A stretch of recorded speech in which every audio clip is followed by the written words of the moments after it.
Hello everyone, warm welcome to the continuation lecture on time, speed, distance. We did the first part of this lecture, so in which we talked about the relationship between time, speed, distance, how important it was, especially when the distance is constant. We talked about how speed and time are inversely proportional, and then we looked at the importance of average speed. Then we talked about the relative speed, the same direction and the opposite direction, and we looked at the applications built on that towards the fag end of the lecture. Right, so these are the elements which were covered in the first lecture of time, speed, distance. Here we are with the second part of the time, speed, distance. In this lecture, we'll try and cover the trains, a little bit about the trains, how the length parameter of the train becomes important. And so distance and length are two different things. All right, distance and length are two different things. We'll always talk about distance between the two cities. We don't talk about the length of the distance of train. We talk about the length of the train. Sometimes the word length becomes important, although we talk about the distances, the relative measure, the length also becomes important when it comes to the trains, and hence I'm dealing sometimes with the trains. And then we'll move on to the boats, how the effective speed comes in the picture there. That's upstream speed and the downstream speed. So once we talk about it, then we'll talk about the races, two types of races, the linear races as well as circular races. That's primary agenda, and if there is a time, we'll also talk about escalators and few other applications. Right. So let's technically already know 4-point agenda. If time permits, we'll talk about all 5 points, the fifth point being the escalator. Let's get to the lecture. Let's quickly understand how the length parameter of the train becomes important. Right, so we didn't talk about the length there. The last class we talked about the distance. In this class, I'm talking about the length part of the length parameter of the train. So let's take an example here. Let's look at the scenarios first, maybe, and then we'll talk about the problems built on them, simple problems to illustrate on this. First parameter, there are about 4 scenarios here. All right, 4 scenarios. Let's take a look at the first scenario out of them. The time taken for a train to cross a stationary object of negligible length. Stationary object of negligible length. Here I am. Right, so the time taken here, I'm talking about this as the first parameter, time taken for a train to cross a stationary object of a negligible length. Let's take that particular object as an electric pole. Let's take it as an electric pole. Say there is an electric pole here. It is just adjacent to the platform. So the train, all right, now the time taken by the train, assume that this is the initial position of the train. So thereby this would be the final position of the same train. The blue one is the final position of the same train. So there is an electric pole. Say there is an electric pole. There is a light emanating out of this electric pole. Let's assume there is a light coming out of this.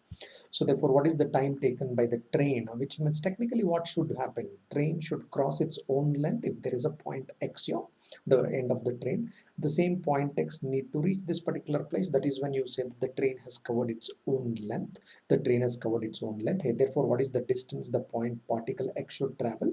Particle X should travel this particular distance, right? Now, so therefore, what is this distance? Nothing but the length of the train itself, length of the train itself, that gap, the green line. So that is nothing but the length of the train itself. That's when I say that, hey, this is the time taken by the train to cross, or to cross the electric pole. Electric pole, that's nothing but a stationary object of a negligible width. Negligible width. All right, now so electric pole can be taken as a negligible width. So this is nothing but this. Therefore, the time is nothing but the distance by speed. In this case, the distance is nothing but the length of the train itself. Length of the train itself. What is the speed with which all right, now the train is covering? Its own speed. All right, a pretty simple proposition. I guess everybody is comfortable with this. Okay. The second scenario can be a substantial length. All right, now substantial length.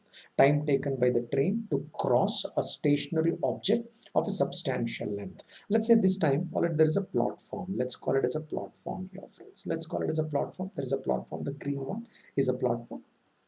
Green one is a platform. Let's say that this is the initial position of the train. Initial position of the train. When will I say that the train has crossed the platform? This is what should be the final position of the train. All right, this is what should be the final position of the train. If you look from that perspective, take a stationary point object on the train, because train has its own length. Take a point object. Let's say the point object is nothing but X. Let's put one point object on the train. Let's take the last part of that particular train as X. Where is that X now? The X has come here. The same X has come to this particular place. All right, that is when I say that the train has crossed the platform. Right, the green one is nothing but the platform. All right, this is the platform here. This is the platform. So this is the train here, right? So green one has covered all it. Now the point X, all it initial and the final position of point X I have shown. Therefore, what is the distance covered by the point X? Naturally, the point X has to cover this entire distance. All right, whatever I'm marking in the black. All right, now that is what it has to cover. What is that? That is nothing but the length of the train, and the length of the platform. Say this is the length of the platform. This is the length of the train. That red line is the length of the train. The green one is nothing but the length of the platform. That is the total distance to be covered. That's what we have shown: length of the train, and the length of the object. And but the platform does not have its own speed. Therefore, it is nothing but the speed of the train itself. Okay, what is that I am trying to tell you? Hey, take a reference, take a point reference on the train. That is important there. In the sense, hey, what is that I'm trying to teach you is this X. Hey, be mindful about this X. What is the initial position of the point, and what is the final position of the point? Well, this is the initial position of the point, and there is a final position of the point. Although the train has its own length, you will not take the complete length as the reference. Rather, you will take a point on that particular length of the train as a reference. You need to be a little mindful about which point I should take it as a reference, and what should be the final position of that particular point. All right, now where is that initial position of the point, and where is the final position of the point? If I can decide this parameter clearly, there is no confusion in trains. That's it. The only confusion that can arise in train is what? Hey, which point I am taking it as a reference. When the length of the train is questioned, in the sense when the length of the train has to be considered, which point on the train I am taking it as a reference? Am I taking the first point? Am I taking the last point? So if I take once I take the point as the reference, then the second question is, what is the final position of that point to be considered? All right, where is the initial position and where is the final position? That is it. That's all the point I am talking about. Now these are the two. All right, these are the two scenarios. Technically, two scenarios. Third scenario. Let's go to the third scenario, friends. Time taken by the train to cross a moving object of negligible length. Two situations, but this earlier situations were what? They were stationary objects of negligible length or substantial length. So what is the second one? It's a moving object. Well, this time the object is a moving object. Well, now of what? Negligible length. But the direction matters. Is it moving in the same direction or is it moving in the opposite direction? Let's take this as the case 1. Let's take it as the case 2, case 1 and case 2. Look at this, friends. All right, it can be something like this. Assume that there is a man here. Say this is the man. All right, now this point, all right, now this length, all right, arrow facing upward, this is the man. Let's say that this is the man. Man is moving in this direction. Let's assume that this is a point object, but the man is moving in this direction. At the same time, there is a train, all right, which has engine has just approached the man. This is the length of the train. All right, engine has just approached the man. All right, just approached the man. Right, so therefore, all right, now this is how the positions are looking like. So where is the point X I need to be taking? We need to be taking this as the reference point. When do I say that the train has overtaken the person? All right, when this looks like the final position of the train, this should be the final position of the train.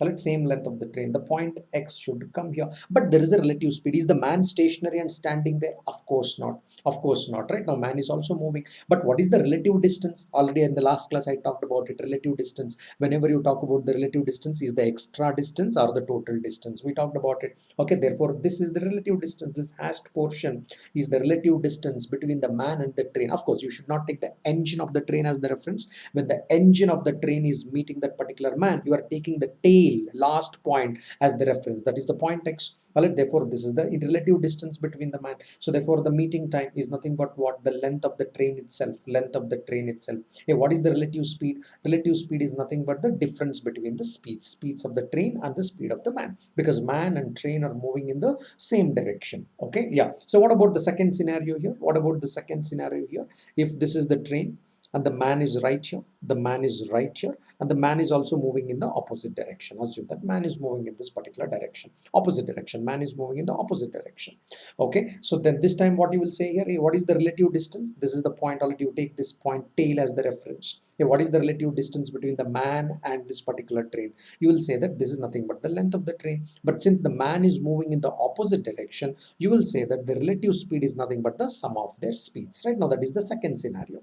All right, taking man versus train is the second scenario. Right, or car versus train is the second scenario. Why? It becomes the negligible bit, the object of negligible bit. Now, sometimes it might happen that the train versus train can be overtaking or crossing each other. Train versus train. Right, another object, another moving train, basically. Right, which means train versus train. Two trains here. All right, two trains. Pretty similar. All right, now this time the scenario looks something like this. Train 1, and train 2. All right, there is a train 1 and there is a second train. What do you say here? Now therefore you will take two references in this particular point. You will say that, hey, this is x here, and let me call this particular point as y here. When do I say that two trains have crossed each other? In this case, when do I say that the two trains have crossed each other? The final positions will look something like this. This is where the train 1 will be, which means the point x has come here, and this is where the train 2 would be. All right, this is where the train 2 would be, which means point y has come here. X and y, all right, now so initially this is the gap between them. This entire thing is the gap between x and y. All right, this is the gap between x and y. Assume that these two trains are on the parallel track x and y. X and y should be together. That's when all right, x and y should be together. They should come onto the same straight line. That's when you say that the trains have crossed each other. All right, trains have crossed each other. The trains have crossed each other. Okay, therefore, what is the gap between them? Length of the first train. All right, the length of the first train and the length of the second train. That is what we have written. Okay, length of the first train and the length of the second train. I think I'm doing the second one here, the opposite direction I'm doing. Length of the trains, length of the first train and the length of the second train, that is the distance between the points x and y. Therefore, what is the speed with which these two trains are moving? Speed of the first train and the speed of the second train. Reason, all right, what is the reason behind this? Because both are moving in the opposite direction. Total distance between the points divided by total speed available between these 2 points, right? Total speed available. Okay, let's take this scenario now. Let's take another scenario, case 2. Let's take this where the trains are moving in the same direction. This could be the initial position in that case. All right, this could be the initial position. Say, all right, now, so this could be the initial. There is a train 1 and the train 2. Assume that train 1 is the faster train. All right, now, so there is a tail of the train and the head of the train, engine of the train are coinciding at this point in time. Okay, same way. All right, I still take this as the reference point x. I will take the engine as the reference point y. See, these reference points are important. So when will I say that the train 1 has overtaken train 2? When the point x meets point y. That is when I say that the train 1 has overtaken train 2. All right, point x and point y should be together. So final position might look something like this. This is train 2 and this is train 1. And this is train 1. And what happened here? This is the point y here and there is a point x here. When x and y are together, that's when I say that the train 1 has overtaken train 2. Hey, what is the distance between point x and y? Nothing but the length of the trains. That's what you have written. But what is the speed with which they are approaching? The relative speed between them, because both are moving in the same direction, it is going to be the difference between the speeds. Simple one. So these are the 4 scenarios, friends. There are 4 scenarios. All right, I illustrated all the 4 scenarios here, right? 4 scenarios. So all questions built on the trains will be about these 4 scenarios. Yeah, what is the importance here? The importance is where are my reference points? Once you pick your reference point properly, sometimes there may be only one reference point. All right, one reference point x, the reference point has to move to the end here. Sometimes you may require 2 reference points there, right? Now reference points, 2 moving reference points. Sometimes there is only one reference point, moving reference point, and the other one is stationary, just like in the first case. At times, all right, now both the reference points could be moving. Both the reference points could be moving, x and y, both of them may be moving. But the point is, once you pick your reference points, fine, you are good to do the problem. You are good to do the problem, however complex the situation is. All right, because your reference points are right, you will get the right answer. If the reference points are wrong, then that's when you will get the wrong answer, because your dimensions will go for a toss. Right, dimensions will go for a toss. Okay, here let's take a look at this question. Simple question. We'll do some 3 simple questions, then I'll go to the second point of discussion. Okay, here we go. The train crosses a man on a platform 150-meter long in 10 seconds. The crosses platform completely in 25 seconds. All right, find the length of the train and the speed of the train. Length of the train and the speed of the train. Simple application here. So what is happening in the first point? Say, assume that already now there is a man on the platform. There is a man who is standing here. Assume that the man is standing here on the platform. This is man. The train crosses the man on the platform. Of course, this man is standing somewhere on the platform. No worries. The train is approaching him. All right, this is the train. The train is approaching him, approaching this man. So platform 150 meters long. Length of the platform is 150 meters. It does not matter here. All right, it does not matter here. But in 10 seconds, the train has crossed. Hey, what is the meaning here? Length of the train. The train has to cover its own length. Here is my reference point x. My reference point, final point of the reference point has to come something like this. All right, my reference point x should come here. That's when I say that the train has crossed the man on the platform. Therefore, what? The train has to cover its own length. That's what you are trying to say. The train has to cover its own length. Good. So how much time it has taken for this action? 10 seconds. 10 seconds this particular action has taken place. What is that you are trying to say here? Therefore, length of the train is nothing but speed of the train into 10 seconds. All right, whatever be the speed of the train and time. What is the time taken? 10 seconds. That gives me what? The length of the train. Perfect. All right, let's keep that in mind. Okay, let's go to the second scenario. Okay, what is the second scenario? This time there is a platform. This time there is a platform. Say this is the platform. This is the length of the platform here. Correct length of the platform. What is the length of the platform? 150 meters. No worries, that's given to me. So train is approaching this particular platform. Train is approaching. Again, pick the point X here, friends. Pick the point X here. Hey, where that point X should go, guys? Point X should come to this place. That is when you say that the train has crossed the platform. The point X should come here. Hey, what is the distance to be covered by this particular point? Therefore, it has to cover this entire distance. Hey, what is this? Let me call it as the length of the train. So what is the total distance to be covered this time? The length of the train plus 150 meters. Why? There is 150 meters here. So the X has to cover length of the train, all right, because this is the initial point of a position of X and this is the final position of X. Therefore, length of the train plus 150 meters, that has to be covered. Okay, what is the speed? Speed remains same. Speed of the train remains speed of the train. There is no choice because all right, now the platform does not move, only one speed, that's the speed of the train. How much time it is taking now? 25 seconds. How much time it is taking now? 25 seconds. You have two equations. Whenever you have two equations, you can do anything that you desire to do. Either you can add, you can multiply, you can subtract, you can desire to do anything here because you have two equations. Simply put, you have two equations. Say, what do? I will divide LHS and I will divide RHS, which means it looks something like this to me. Whenever you have two equations, choice is yours. Check, call it what beneficial, which mathematical operation will be much beneficial, right? Now, in the sense, should I add the two equations? Should I multiply the two equations? Should I divide? Whatever you do on the left hand side, please do the same action on the right hand side. So I decided to divide. I will tell you why. All right, length of the train plus 150, that is the left hand side. Because you divided the left hand side, you better divide the right hand side as well. Therefore, there is a speed of the train into 10 and then you have speed of the train into 25. The speed of the train gets cancelled, therefore it becomes one variable. 5 2 times and 5 5 times, multiply them. Therefore 5 times of the length of the train is equal to 2 times of length of the train plus 2 into 150, which is 300. Therefore 3 times of length of the train is equal to 300. Thereby length of the train is also nothing but 100 meters. Length of the train is 100 meters. That is one of the questions. Now that you know the length of the train, you can calculate speed of the train. How? I can go to the first equation. A length of the train is how much? 100. I can write length of the train 100. Speed of the train, all right, into 10. Therefore, what is the speed of the train here? 100 by 10.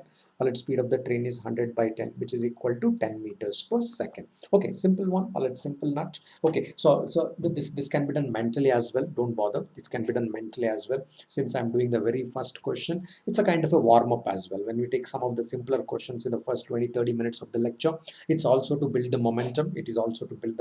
No big deal about them. You can do these questions mentally there. All right, as I kept telling you in some of my lectures, all these are toothpick questions, in the sense, given a question paper with the questions and given a toothpick, you can actually punch the answers. You don't need any pen and paper to do this question. So nevertheless, all it does not matter. When we are warming up, we need pen and paper. After warm up, we might not need pen and paper. Let's keep that in mind. Let's do this. All right, now let's go to the next one. Let's do a couple of warm-ups. Let's fall into the rhythm. Okay, next one. When two trains were running in opposite direction at 90 kilometers per hour and 54 kilometers per hour respectively, the faster train crossed a man in the slower train in 8 seconds. Now look, the train is not crossing a train. The train is still crossing a man, just that the man is sitting inside a train. Therefore, all it now, because the man is sitting inside the train, the speed of the man is equivalent of the speed of the train itself. All right, the cross is slower, all right, the man.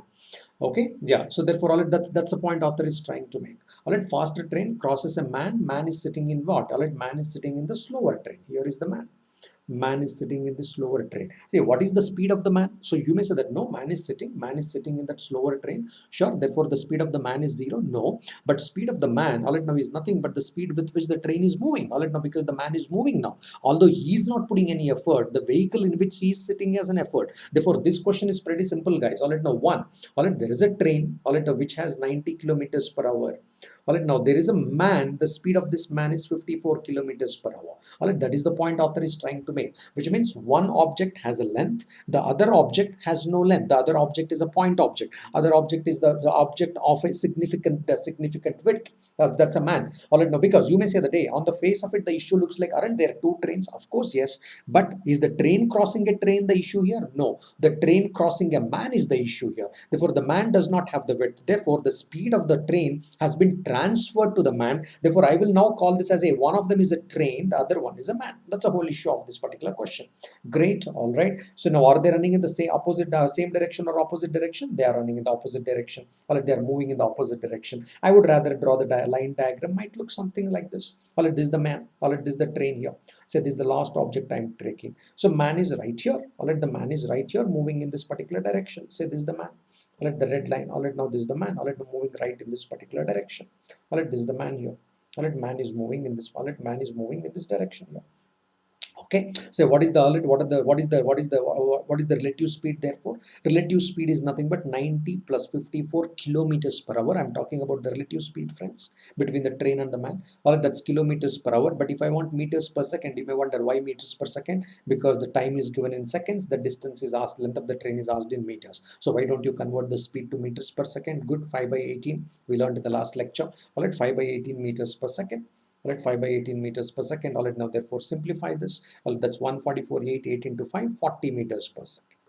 All right, 40 meters per second. That's essentially the relative speed between them. So therefore, all right, now what is this point x should cover, friends? The point x has to finally come here. That is when you say that it has crossed the man. Therefore, what it has to cover its own length. The train has to cover its own length. What is the length of the train? Therefore, all right, now that's what we are trying to find out. Length of the train is also nothing but the relative speed between the man and the train, which is 40 meters per second relative speed, and the time for which this relative speed was applicable. The time for which the relative speed was applicable is 8. All right, therefore 8 into 4, all right, 320 meters. All right, that was the length of the train. That was the answer to this question. All right, what is the length of the faster train? Because the man is anyway sitting in the slower train, the speed of the slower train has been transferred to man, because it's not about train crossing a train here, right? Okay, good. Let's go to the next question. Everybody's comfortable with this, I guess. Pretty simple warm-ups. Okay, here we go with the next one. Here we go with the next one. Here, technically, the train overtaking a train or train crossing a train. All right, it's train versus train. Train versus train. Yeah, take 30 seconds, read this question.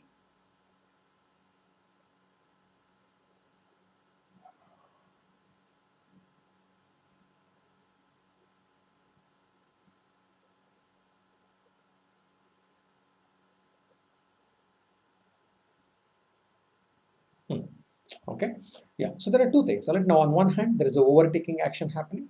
All right, there is a overtaking action happening. All right, there are two actions taking place. One is overtake, the other one is cross. And what is overtake? All right, whenever we talk about overtake, opposite direction. All right, opposite direction, that is the speed of the train one. All right, the speed of the first train, and there is a speed of the second train. Whenever the crossing is happening, all right, we are talking about, okay, it's all right, now move in the opposite direction. Sorry, this is speed of the first train, overtake, speed of the first train minus speed of the second train. All right, they cross each other, the speed of the first train plus speed of the second train. Two actions are given. All right, two actions are given.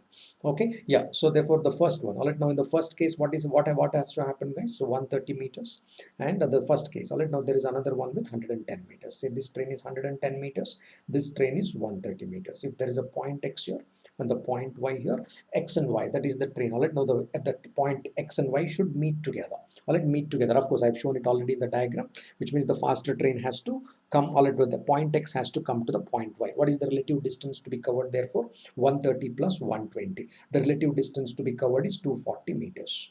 Relative distance to be covered is 240 meters. What is the time taken to cover this particular distance? All right, what is the time taken to cover this particular section, the particular distance? A minute. A minute has taken. A minute. Minute means how much? 60 seconds. This has given me what? The relative speed. What is the relative speed? I've already written it here. S1 minus S2. Therefore, you are saying that, look man, S1 minus S2, that is the speed is equal to, relative speed is equal to relative distance divided by the time taken. What is the relative distance between point X and Y? 240 meters. What is the time taken? 1 minute. I'm writing it in terms of meters because finally I want the speed in meters per second. It is given as 1 minute. I wrote it as 60 seconds. Therefore, I wrote it as 60 seconds. Therefore, you said that the speed is nothing but 4 meters per second. Alright, S1 minus S2 is 4 meters per second. Similarly, the second scenario, friends, the second scenario, of course, the trains are in the opposite direction. Trains are facing each other, but the distance remains same. Point X is here and the point Y is here. This is 130 meters and this is 110 meters. What is the distance between X and Y? Of course, X and Y should be together. When X and Y meet, that is when we say that the trains have crossed each other. So therefore, the distance, relative distance is 240 meters. That's a relative distance. What is the time? What is the time in which this action has taken place? Just in 10 seconds. 10 seconds. Therefore, relative distance by time is nothing but what? Relative speed. What is the relative speed here? S1 plus S2, which I have already explained. S1 plus S2, because when they're crossing, they're in the opposite direction, isn't it? Yeah. Okay. So therefore, that is nothing but 24 meters per second. So you know the two equations. S1 plus S2 is 4 meters per second. It's two equations. And you know that S1 plus S2 is 24. S1 minus S2 is 4. So we'll solve. We'll get the value of S1, the speed of the faster train, is nothing but 28 divided by 2, which is nothing but 14 meters per second. That is the speed of the faster train. The speed of the slower train is nothing but 10 meters per second. 10 meters per second. Simple proposition. Okay, I took all the cases. I think with three examples, we kind of covered all the scenarios. We talked about 4 possible scenarios. More or less all the scenarios got covered with these 3 examples. All right, let's go quickly to introduce ourselves to boats and streams. All these are high school problems, friends. All these are high school problems, high school concepts, I could say. And the initial problems that I'm doing are also high school problems. Right, and then we'll go to the applications in some time. Circular is when now, so people study very less in the high school, and that is where when it comes in the exam, people fumble. I'm sure now the simple aspects of both streams and trains is not a worry, because I'm sure everybody would have gone through this during your high school stage, and I'm quickly revising them therefore. Let's go here. And of course, some of those questions what we did were the exam questions as well. Out of these 3 questions, 2 of them were technically the exam problems. Will they be that simple? Of course, yes. Some of the problems are going to be that simple. At the same time, some problems are going to be much more complex. It depends. It depends how they want to design the question on time, speed, distance. It depends. Right, now here we go. Boats and streams. Alright, yeah. So all of us understand the downstream speed. All of us understand what is downstream speed. Alright, that's along with the water current. Along with the water current, we call it as a downstream speed. Alright, something like this. Alright, if you were to explain this, that's a downstream speed. If I assume that okay, water is moving in this direction, alright, not that slope, of course. Alright, not that slope. It looks more like a falls. Alright, not that slope. Alright, now assume there is a sufficient slope. So water is moving down that particular stream. This is the direction in which water is moving. If I make a boat also move in this direction, if I keep a boat and the boat also moves in this direction, that is what is called as the downstream speed of the boat. What is the downstream speed of the boat? Speed of the boat, B stands for the speed of the boat in a stationary water called as a lake. Assume that. So there is an automated boat. This is an automated boat. It has its own speed. It has own speed. You just put it in the water, it goes at that particular speed. But the point is, if there is a water current is also moving, naturally the effective speed would be much higher. Right now, it's not like relative speed, friend. Don't subtract the speed of the boat and the speed of the water. I know all of you have we all have that basic understanding, should not be a worry. It is the speed of the boat and the speed of the water. Now don't think that, hey, isn't it both are going in the same direction, I should subtract. Hey, come on, we all have that common sense to understand here. Those who have swim in the water current, in the canals or maybe in the river, you would have this experience. How difficult it is to swim against the river or against the flow of the water in the canal. If you guys have such experience, yeah. But if you've been swimming only in the swimming pool, you will never understood and you will never understand what I'm talking. Okay, good. Okay, you may say that. Do you have that experience? Yeah, I have little experience of that. Fine, let's go here. All right, downstream speed. I hope everybody understood this. It's not a rocket science. I'm sure everybody understood this point, what I meant by downstream speed. Similarly, upstream speed. On the other hand, if I put a boat on the other side, assume there is a boat which is trying to move in this direction. opposite side. Now, now the boat has its own stationary, already constant automated speed. Let's say there is automated speed for this boat. You put in the lake, it moves at certain speed. But what you did is you lifted that boat and you kept in the water. The direction is against the flow of the water. Direction is against the flow of the water stream. Then what happens? Naturally, the effective speed of the boat will come down. Effective speed of the movement will come down. So boat has a speed of b, all right, in the still water, say kind of a lake kind of scenario, all right, in the still water, lake or a pond, right? Now lake or a pond. Okay, whereas the w, w is nothing but the water current. Therefore the effective speed, that's called as the upstream, against the stream. Upstream speed will become b minus w. Let's keep this in mind. Pretty simple. All right, pretty simple. Okay, once I understand these are the two basic equations, all right, if I know these are the two basic equations, I can find the water current, all right, speed of the water current W, that is SD, that's the downstream speed minus upstream speed divided by 2. From here, just nothing, all right, now just subtract both of them and divide by 2. What is the boat speed? What is the boat speed in still water? This downstream speed, upstream speed divided by 2. Fair enough. All right, now this is all the basic that is required there. I will do another 3 problems built on this. I'll do about 3 problems. Then we will go to the next concept. We'll cover these 4 concepts there. The fourth is one is what is going to take time. All right, what is that? The races. When I get into the say races, when I'm doing the circular one, probably that's where I'll spend a little more time with you. All right, because that's the one which is going to take a little more time out there, because we don't do that into the depth when it in the high schools, right? Therefore, on the CAT or some other management entrance exams also talk about that circular races, knowing that that's where people can be caught. All right, yeah. Let's spend more time there. It's a pretty simple proposition. Let me do 3 examples on this, 3, 4, whatever. All right, let's do some examples. All right, let's take a look at this. A boat traveling upstream in river takes 8 hours 48 minutes to cover certain distance, while it takes 4 hours to cover the same distance running downstream.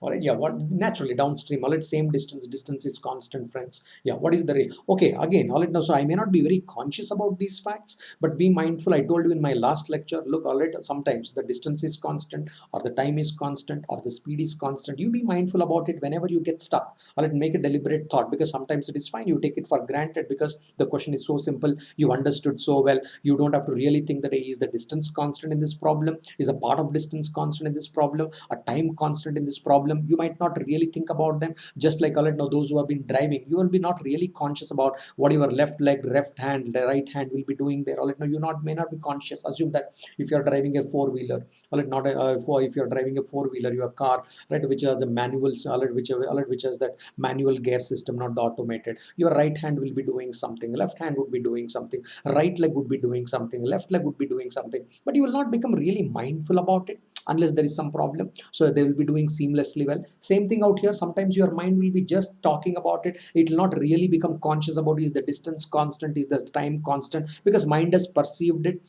already, it has already assimilated the information, it's moving ahead, so be it. But sometimes when you badly get stuck, you just be mindful in the sense, okay, you got stuck in the traffic. Now you be mindful. Are you traveling in the first gear or the second gear? Be little mindful. All right, you can't take it for granted there. You need to be little careful. Otherwise, all right, if you're in the steep up, be mindful about which gear you are going in, because suddenly you are in the top gear. So you know that, hey, if you are going steep up, the top gear is not the right gear to be in. Suddenly anything can happen. Be little mindful. Be somewhere in between. Right now you become mindful about the gear, all right, in which you are traveling. Likewise, all right, now likewise, that's what I'm trying to say. Don't become too conscious. Not required. Sometimes it is fine, sometimes not fine. When it is not fine, all right, just think, is the distance constant, speed constant, time constant? Get conscious about it. You'll be able to unlock it. No problem. You'll be able to unlock. Okay, let's go in here. Let's go to this problem. What is constant here? The distance constant here. Same distance. All right, now distance constant here. All right, distance is constant here. All right. So if the distance is constant, in the last class we spoke about it. If the distance is constant, the speed and time are inversely proportional. What is given to me, guys? Time is given. One part of the time is given, 8 hours 48 minutes. All right, 8 hours 48 minutes. One part of the time is given. Great. Another part of time is given. Another part of time is given. See, technically I'm talking about this upstream and downstream.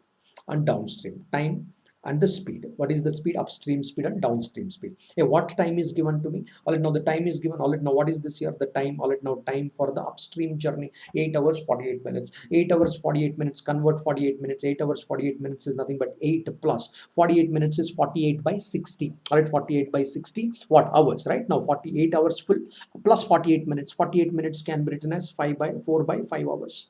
Or it can be written as 4 by 5 hours. That's 48 minutes. Well, how did I get 44 by 5 hours? 48 divided by 60. That is 12 4 times, 12 5 times. Simple one. Right now, okay. So therefore, you will say that 44 by 5. 44 by 5. That is the speed. All right, upstream speed is 44 by 5. hours. All right, that's what you're talking about, the upstream speed. All right, upstream time. What is the downstream time? 4 hours. You write this. You write this. All right, now ratio. All right, now ratio inverse. See, what is ratio? 44 by 5 divided by 4. Hey, what is this particular ratio, guys? This particular ratio is 11 by 5. That's all. What is this time? Time ratio. Time ratio. Time ratio is 40, 11 by 5. And then what is the speed ratio? Reverse. Reverse 5x and 11x. 5x and 11x. That's what the speed ratio will become. That's upstream speed and the downstream speed are in this particular ratio. That's the meaning of the question. The moment you read the first statement, distance is constant. This is what pops up in your mind. All right, this is what just comes into your mind. Hey, then the time and speed are inversely proportional. Great. All right, now therefore that's what you did here. Now the question is, what is the ratio of the speed of the boat to the speed of the current? He's not interested in upstream speed and downstream speed. Rather, he is interested in speed of the boat. All right, he is interested in speed of the boat versus speed of the water current. All right, he is interested in this, not upstream speed and downstream speed. Fair enough. We know what to do about this. Yeah, what is that? We know that upstream speed, all right, upstream speed divided by downstream speed. All right, what we know, upstream speed divided by downstream speed are in the ratio 5 by 11. Here 5 by 11.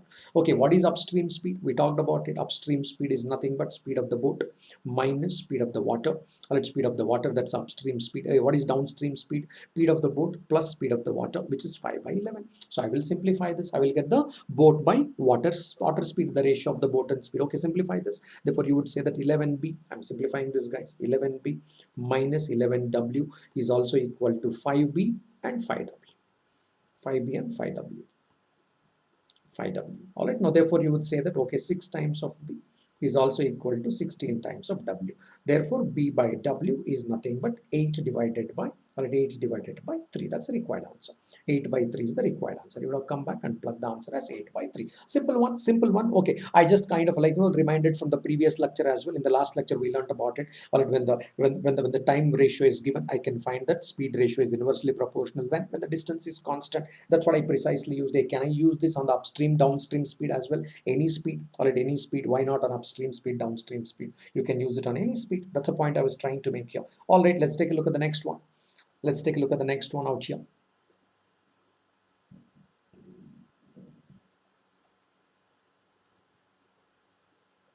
Read it to yourself. Quickly read it to yourself.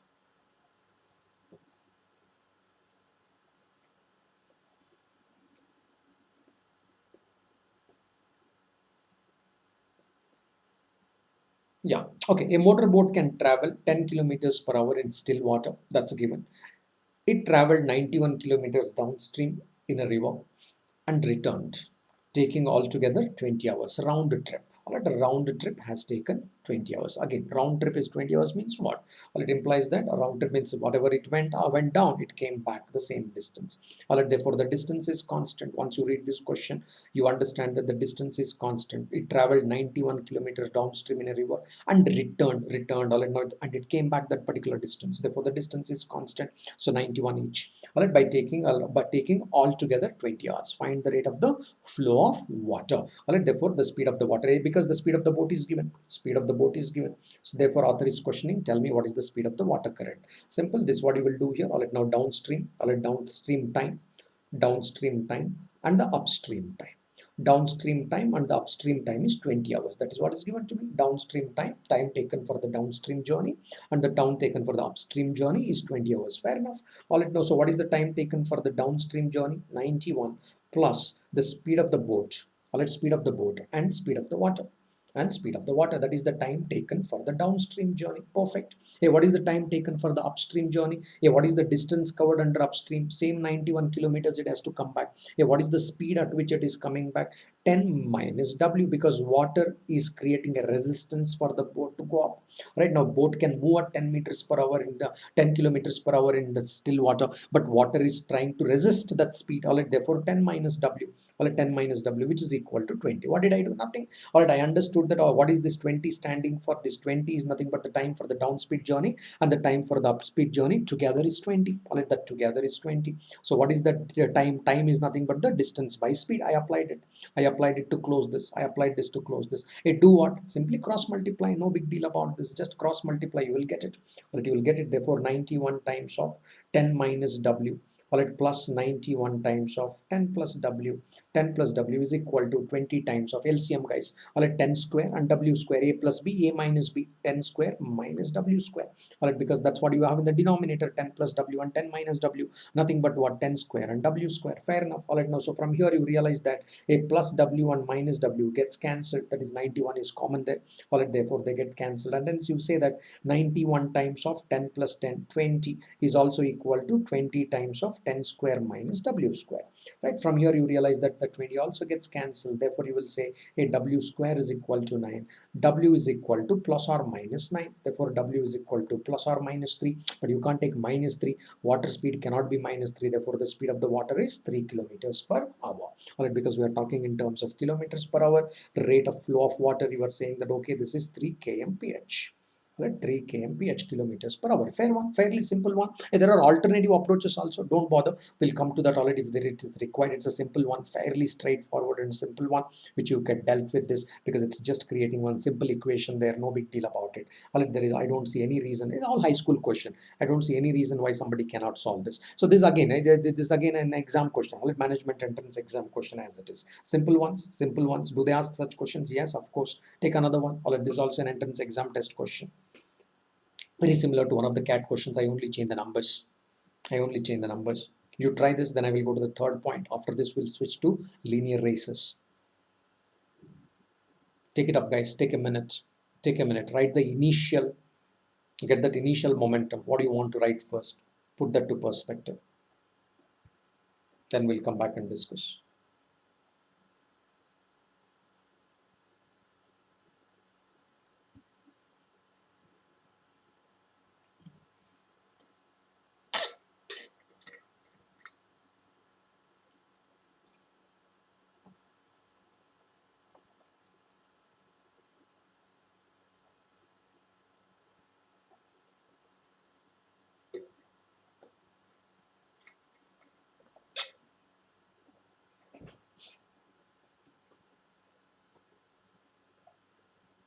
Yeah, I'm sure you would have done it. Okay, a man can row 50 kilometer upstream and 72 kilometer downstream in 9 hours time, right? And then he can also row 70 kilometers upstream and 90 kilometers downstream in about 12 hours. Let's find the rate of the water current. Therefore, again, the speed of the water current is what he is expecting from us. Okay, good. So write it as a simple equation here. 50 kilometer upstream, 50 kilometer upstream, 72 kilometer downstream in how much time? 9 hours time. Again, the very same proposition, time taken for the upstream journey, time taken for the downstream journey, together how much? 9 hours. 9 hours. Okay, so the time is what, guys? Distance by speed. Please write that. What is the distance? 50 kilometers per hour. Okay, what is the speed? All right, that's what I have to write. Speed of the boat. All right, yeah, let me write it directly here. All right, now downstream speed. Let me write downstream speed. All right, upstream speed, because the first one is upstream. Upstream speed, SU. Okay, what is SU for that matter? All right, what is SU for that matter? SU is nothing but B minus W. I'll come to that later. B minus W. We'll write upstream speed is what? Speed of the boat minus speed of the water current. We'll take it all right now, because why create too many variables right in the beginning? Minimize the variables. B, W. I don't have to write them. Let us write like this. Simple way of representation. Basically, try and represent as simple as you could. Fine. Let's write the second one. Second one, downstream speed. All right, now down the time taken for a downstream journey. How do you get 72 kilometers it traveled in the case one? Okay, then you are saying that okay, here is nothing but the downstream speed of the downstream. What is SD? Downstream speed is what? B plus W. So we'll keep that in mind, but let us write it as SD at this point in time. All right, that is equal to what? 9 hours. All right, this is the time, all right, total time, which is nothing but 9 hours. So that 9 hours can be written like this. Okay, now let me simplify. Let me also say that a 1 divided by SU, let me call it as X. 1 divided by SD, let me call it as Y. Again, why? Hey, I don't want to see things in the denominator. Then bring it to the numerator. Bring it to the numerator. So how do you get? Would you write 1 by SU is equal to X? Fair enough. Write 1 by SD. What is the downstream speed is equal to Y? So how does it look like, friends? Then 50X plus 72Y is equal to 9. That's how the first equation looks like. Now precisely write the second equation like that. 70, 90, 12. So therefore you are saying that 70X plus 90Y All right, is also equal to 12. All right, that's all we'll be writing, is also equal to 12. That's, you got the second equation. So we can solve, all right, we can solve both the equations. In fact, I can simplify the second equation even before I solve if it is required. But if it is required, I can even simplify this before I solve. Without simplifying is also fine. There is no worries on this. All right, there is no worry on this. Simplify means what? Okay, because all are even numbers, I can simplify the second equation saying that, hey, 35x plus 45y is also equal to 6. Fairly done. All right, that's also fine, not a problem. So I will call this as the first equation with two variables. I will call this as the second equation, all right, which has two variables. Can I get the values of x and y? Absolutely yes. Once I get the values of x and y, I can solve this because I have two equations here. I can come back and solve. Let's do it. Let's do it. All right, because solving might take some time. Let's do this. Let's understand. Is there any complication in this? Absolutely no. First equation, multiply by 5. Second equation, multiply by 8. So why? I've decided to get rid of y. I want to find the value of x first. It's your choice. You may say that no, I will find the value of y first. That's also fine. Anyway, nevertheless, you got to find both of them. There is no choice in the matter. So I decided that okay, I will calculate the value of x first. Therefore, multiply the first equation by 5, multiply the second equation by 8, multiply throughout. Right? Multiply throughout and do what? And do what? Subtract the first equation. Well, let's subtract the first equation. In the sense, multiply by -5 kind of, right? Yeah, that's what you are trying to say. All right, let's take a look at this. Let's take a look at this. There is a 250x. The first equation has become 250x. Second one, all right, second one has become 280x. Therefore, how much you got the difference is here? 30x. Please solve it in your own style. Don't bother about this solving here. Y's are getting cancelled. All right, y's are getting cancelled here. So and then, all right, now 9 into 5, 45 in the numerator, first 45 in the first equation, 8 into 6, 40. All right, now 8 into 6, 48. All right, therefore it is equal to 3. 3x is equal to 3. That's what you get. Therefore, x is equal to 1 by 10. From here, you say that, okay, man, x is equal to 1 by 10. That's what you get. You get the value of x is equal to 1 by 10. Substitute this in the first equation, you'll get the value of 1. Substitute, please substitute in the first equation, you will get the value of y. 50 into 1 by 10 is nothing but 5. Therefore, 4y is equal to 4 divided by 72. Therefore, y is equal to 1 by 18. Nothing, guys. Simply simplify this. Please simplify this. Take your own time and simplify. You will get this. Okay, so you got the value of x and you got the value of y. Substitute. What is the value of x? 1 by 10. Therefore, 1 divided by su is equal to 1 by 10. Okay, 1 divided by sd is y. What is the value of y? 1 by 18. Substitute, guys. Please substitute. Inverse both of them. Therefore, you will say that su is equal to 10. You will also say that sd is equal to 18. Hey, what is su? B minus w. You are trying to say that b minus w is equal to 10. And you are trying to say that b plus w is equal to 18. Or b plus w is equal to 18. Therefore, what is the water current? Therefore, w is equal to 4 kilometers per hour. W is equal to 4 kilometers per hour. That's your answer because author is interested in W. Author is interested in W, water current, rate of water current, speed of water current. You will get it as 4 kilometers per hour. I don't think that it's a very messy question. Of course not. This is one of the very simpler questions. It's just that all right now because I'm explaining it to you, it is taking time. Otherwise, all right now, all these things can be in your mind. Hey, should I have to write that SU is equal to this? No, yeah, that's in your mind. Yeah. So should I have to write this SD is equal to this? Of course not. Why do you write all that? All right now, I don't give, nobody gives the marks for these steps. All right, explanation that okay, SU means that, SD means that. We are not writing any board exam here. So therefore, you wouldn't have written this. All right, you wouldn't have written this. Of course not. All right, of course not. Okay, even you wouldn't have written this if required. You would have written. All right, otherwise, you don't have to write this part as well. That's in your mind. That's in your mind. 1 by SU is equal to x. That's done. The moment you wrote x here, you know it, right? You know it. You have to write it separately. Of course not. Why you should write separately? Hey, will you be writing this? Of course not. You won't be writing this. You won't be writing this. All you will be writing is probably this. That is the starting point, and then immediately you realize that hey, why I'm writing 1 by SU not required. Let me write it as x. You would have written this equation, solved it. How long it will take? Hardly any time, right? Now, but then I spent more than half of the time to explain this. I'm thinking like this, guys. I'm putting it like this. This is my equation. I elaborately I need to express my thoughts. Right? Now, in the sense what I'm thinking, I need to express. But if you are doing, hardly will take any time. Trust me, it doesn't take more than 1.5 minutes. It's a simple equation. It doesn't take more than 1.5 minutes. Idea is okay. So whenever you get some things in the denominator, I'm trying to say, learn to substitute like this. All right, the whole idea of this question is what? Learn to substitute like this. That's a point I was trying to make. All right, that's a point I was trying to make. Great. All right, let's go to the linear races. Let's go to the linear races. We covered two components. All right, we talked about the trains. All right, the four types. All right, types of problems in trains. All right, then we talked about the upstream, downstream. Pretty much high school issues out here. So I kind of illustrated those points. Let's come here. Let's come to the races, linear races. Then we'll get on to the circular races, which becomes paramount, very important for us for today's lecture, for today's discussion. So here we go, linear race. Linear race. Okay, A gives B a start of 10 meters. What does it mean? A gives B a head start. Technically, it's a head start. Well, a head start of 10 meters. Sometimes you find this phrase. Basically, I want you to all it know be equipped with these 5 phrases. Already, irrespective of the backgrounds that we come from. Well, let's understand these 5 phrases clearly because you find these phrases in the exam. That's a point. So there should not be any misunderstanding. Okay, if it's clear, it's clear. But nevertheless, let me spend the 2 minutes on this. A gives B a start of 10 meters, which means what? If there is a start line, if there is a start line and there is a finish line, A gives B a start, which means B starts here, B starts here, and A starts here. All right, A starts here. That's a point author is trying to make. All right, now A gives B a head start. All right, head start of 10 meters. This is the 10 meter. Whatever be the rest of the race length, rest of the race length is this.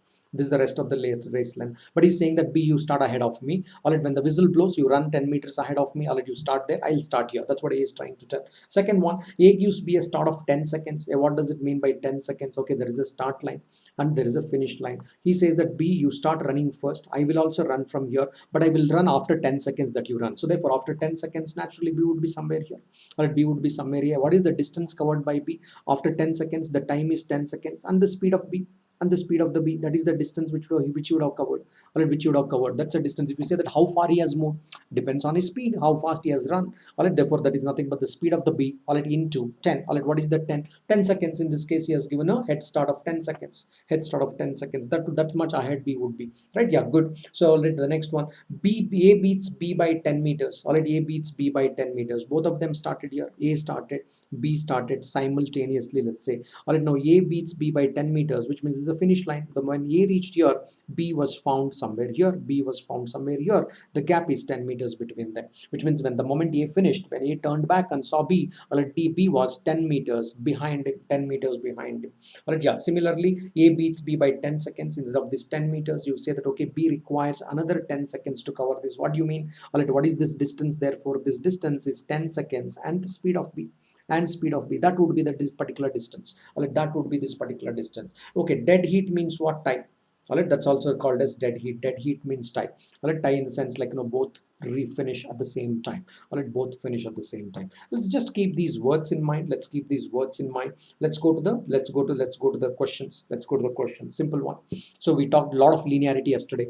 Yesterday we spoke a lot of linearity. In fact, all what we did about the trains and boats was also linearity. We didn't talk anything circular so far. It's about linearity. Therefore, I don't think that you would have any issue out here unless you are not able to get you are not able to get the constant part properly. Constant part properly. Let's take a look at this question.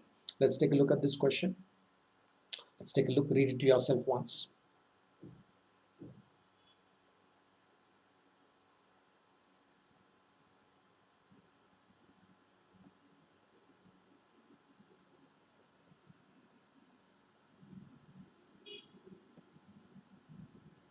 Yeah, okay. P and Q start 100-meter race simultaneously from the same point. P beats Q by 10 meters in that particular race. P completes the race 9 seconds.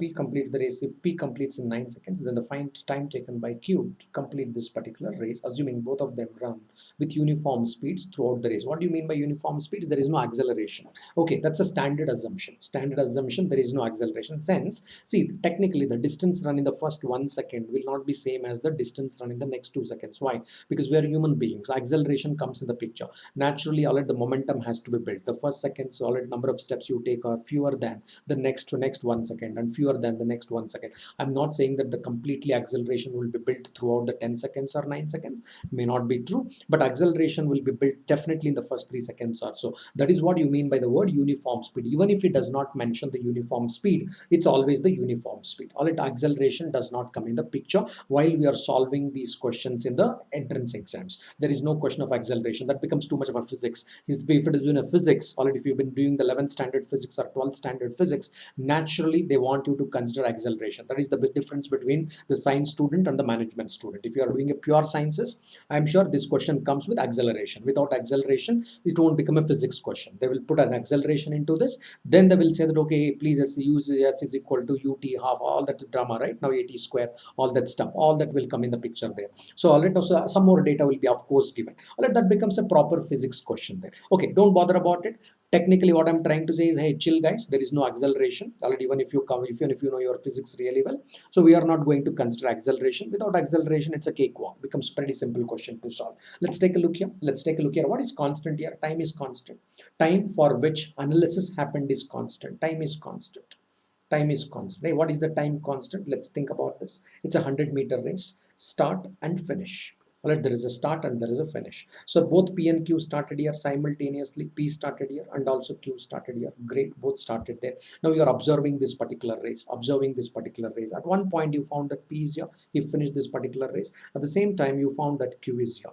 Q is here, that is 10 meters behind. Now assume that call of the race. You switch off the race. Switch off, all it switch off wherever, whatever, on whatever the device you are watching this particular race. So in the sense, what I'm trying to say is you observed the race till the time P finished. After that, you are not interested how much more time Q will take. In the sense, what is that you watched? You watched P starting point to the finish point. So in the same time, Q was also from all it moving from point S to point all it now point X, let's say. He was moving from point F to point X. Yeah, what is this distance, guys? 90 meters. What is distance? Sx. What is the distance between S and X? Distance between S and X is 90 meters. You are trying to say that, hey, this 90 meters is covered by Q. Now that is the speed. 90 meters is covered by Q. Time taken by Q to cover this 90 meters is 9 seconds. That's it. The time is constant. In 9 seconds, the Q has completed the race. But in the same 9 seconds, the Q has covered only 90 meters. Q has covered only 90 meters. Therefore, what is the speed of Q? The speed of Q is distance covered by the Q in the given time, that is 90, divided by the speed of the Q, which is 9. Alright, therefore you are saying that 10 meters per second. 10 meters per second. Alright, therefore you covered 90 meters in 9 seconds. Alright, that's all simple one. Alright, simple one. So okay, so what was important here? The time was constant.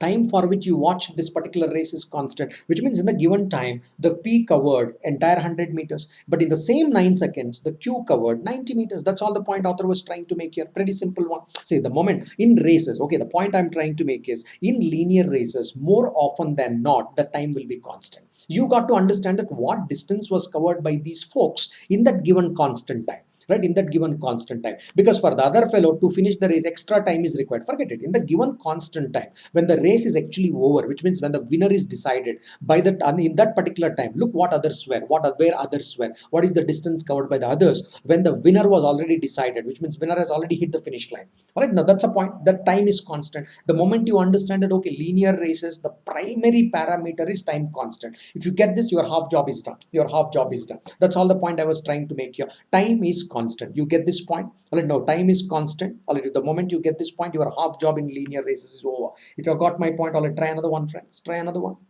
Read mentally. All these are mental questions. If you got the concept in the mind, you get the answer.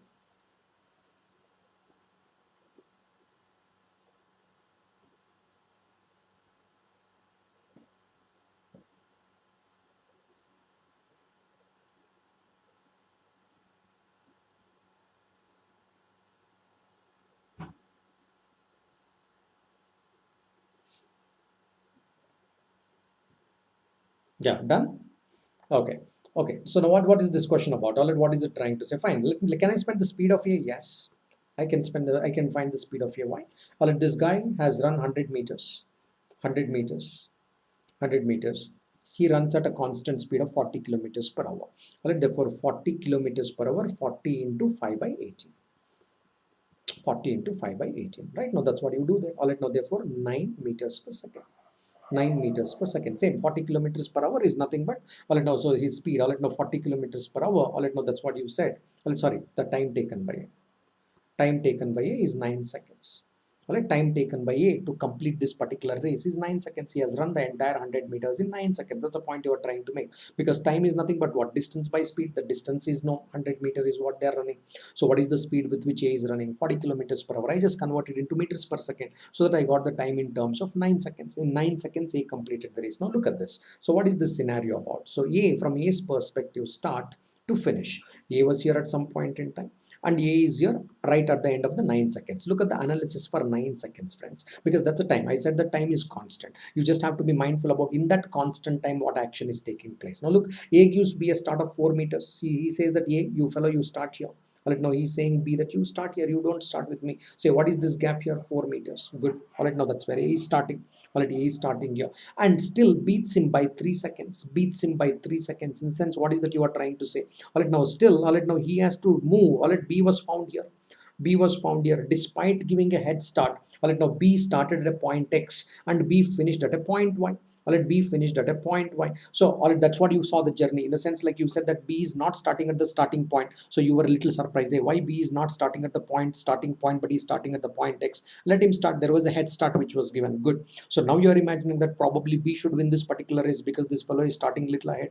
The point is, despite giving that head start, he is not winning this particular race. He still wanted 3 seconds to complete the race. Give another 3 seconds, he will finish the race. In the sense, if you give him additional 3 seconds, this fellow has already run for 9 seconds. Time taken. 9 seconds he has run this particular portion. In 9 seconds, he has run between X and Y.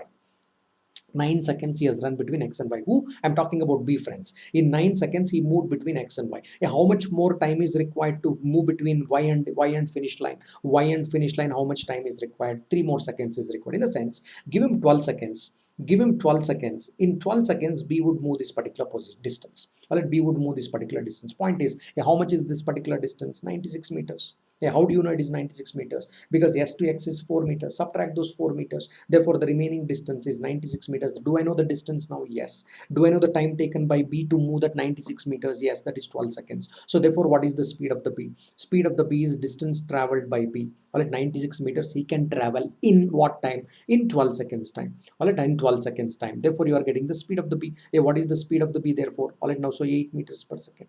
8 meters per second, right? The speed of the B is 8 meters per second. That is the speed. All right, now that's what we are talking about. Find the speed of B. Speed of B is nothing but 8 meters per second. All right, that's this question about. Fair enough. All right, let's go further. I hope all of you got this, how the time constant is playing a role. In the sense, there will be a part of time which will be constant. You got to find your analysis between that particular time period. All right, which is very important. You got to find your analysis between that period. All right, let's go to the next one, friends. Let's go to the next one. Let's go to the next one.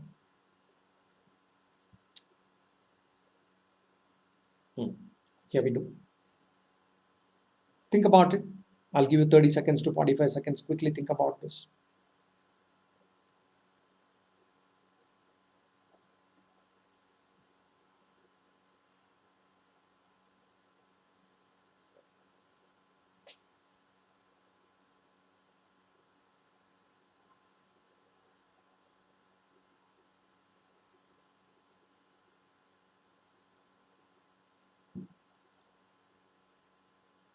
Done it? Yeah. Another important thing, right? Now, one, the time constant. Two things. Only two things in linear races. Two things which you need to be mindful about whenever you're looking at the critical application. If you're mindful about two things, you are fairly more or less you are sorted out. All right, you are more or less sorted out. So, what is the second thing? Second thing is the compounding of the ratios. Ratio.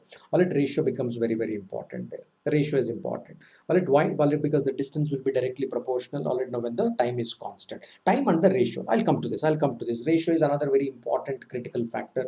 All right, which is applicable in linear races. These 2 points. Basically, all right, now there are certain things your mind has to reflect upon. One, okay, mind has to reflect upon the idea of time constant in linear races. Second thing, all right, it has to think about, okay, there is a ratio part which may also play a role. I'm not saying in every single question. I'm saying that's another important parameter while you are considering and solving the linear races. Let's take a look here.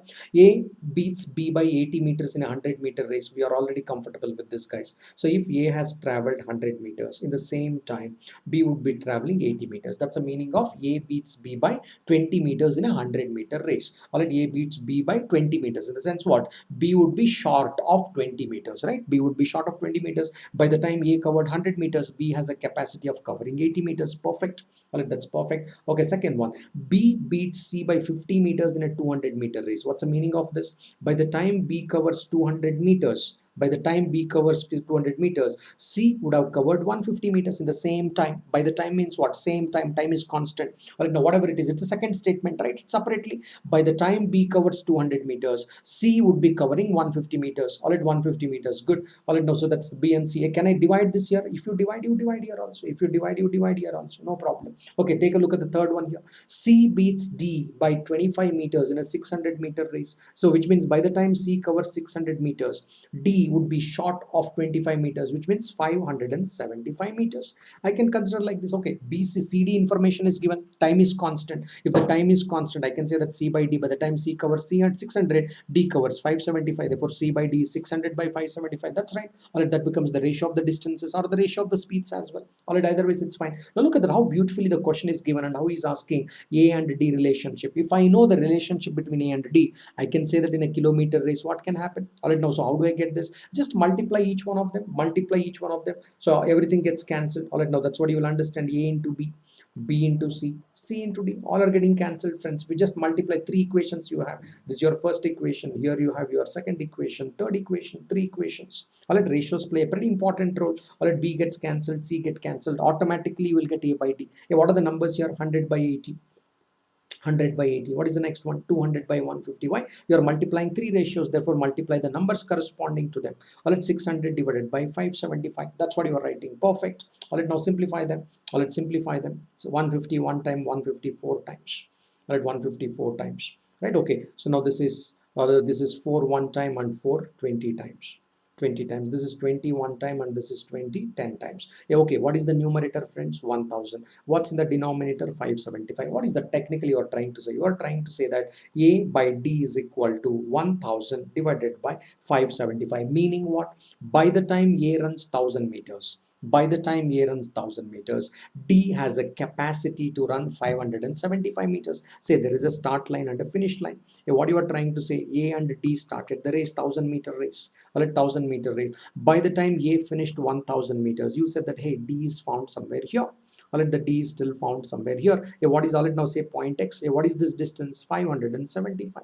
All right, this is 575 out of 1000 meters. Therefore, what is the remaining distance? Therefore, remaining distance is 425. Therefore, you say that A beats D by 425 meters. That's the answer. In a kilometer race, a kilometer means what? In 1000 meters. All right, in a 1000-meter race. In a 1000-meter race. In a 1000-meter race, A beats D by 425 meters. That's your answer. All right, simple one. Okay, my point with this question is what? My point with this question is be mindful about the compounding of the ratios. We talked about this in the ratios chapter in a much different manner. All right, but then be mindful. Compounding is one of the topics I talked about in the races chapter, in the ratios chapter. So this is all right. Linear races is one of the classic examples where you are going to kind of use that. All right, where you are going to kind of use that. All right, here we go. One more question. Here we go. One more question. Beautiful question. Try this, guys. It's a beautiful cat question. Just I change the numbers. Try this, everybody. Try this. I'll give a minute. Try this, then we'll go to circular because linear is also pretty simple. I made both my points. Only complexity of the questions can be increased, but you are clear about the 2 points I made. You are fairly sorted.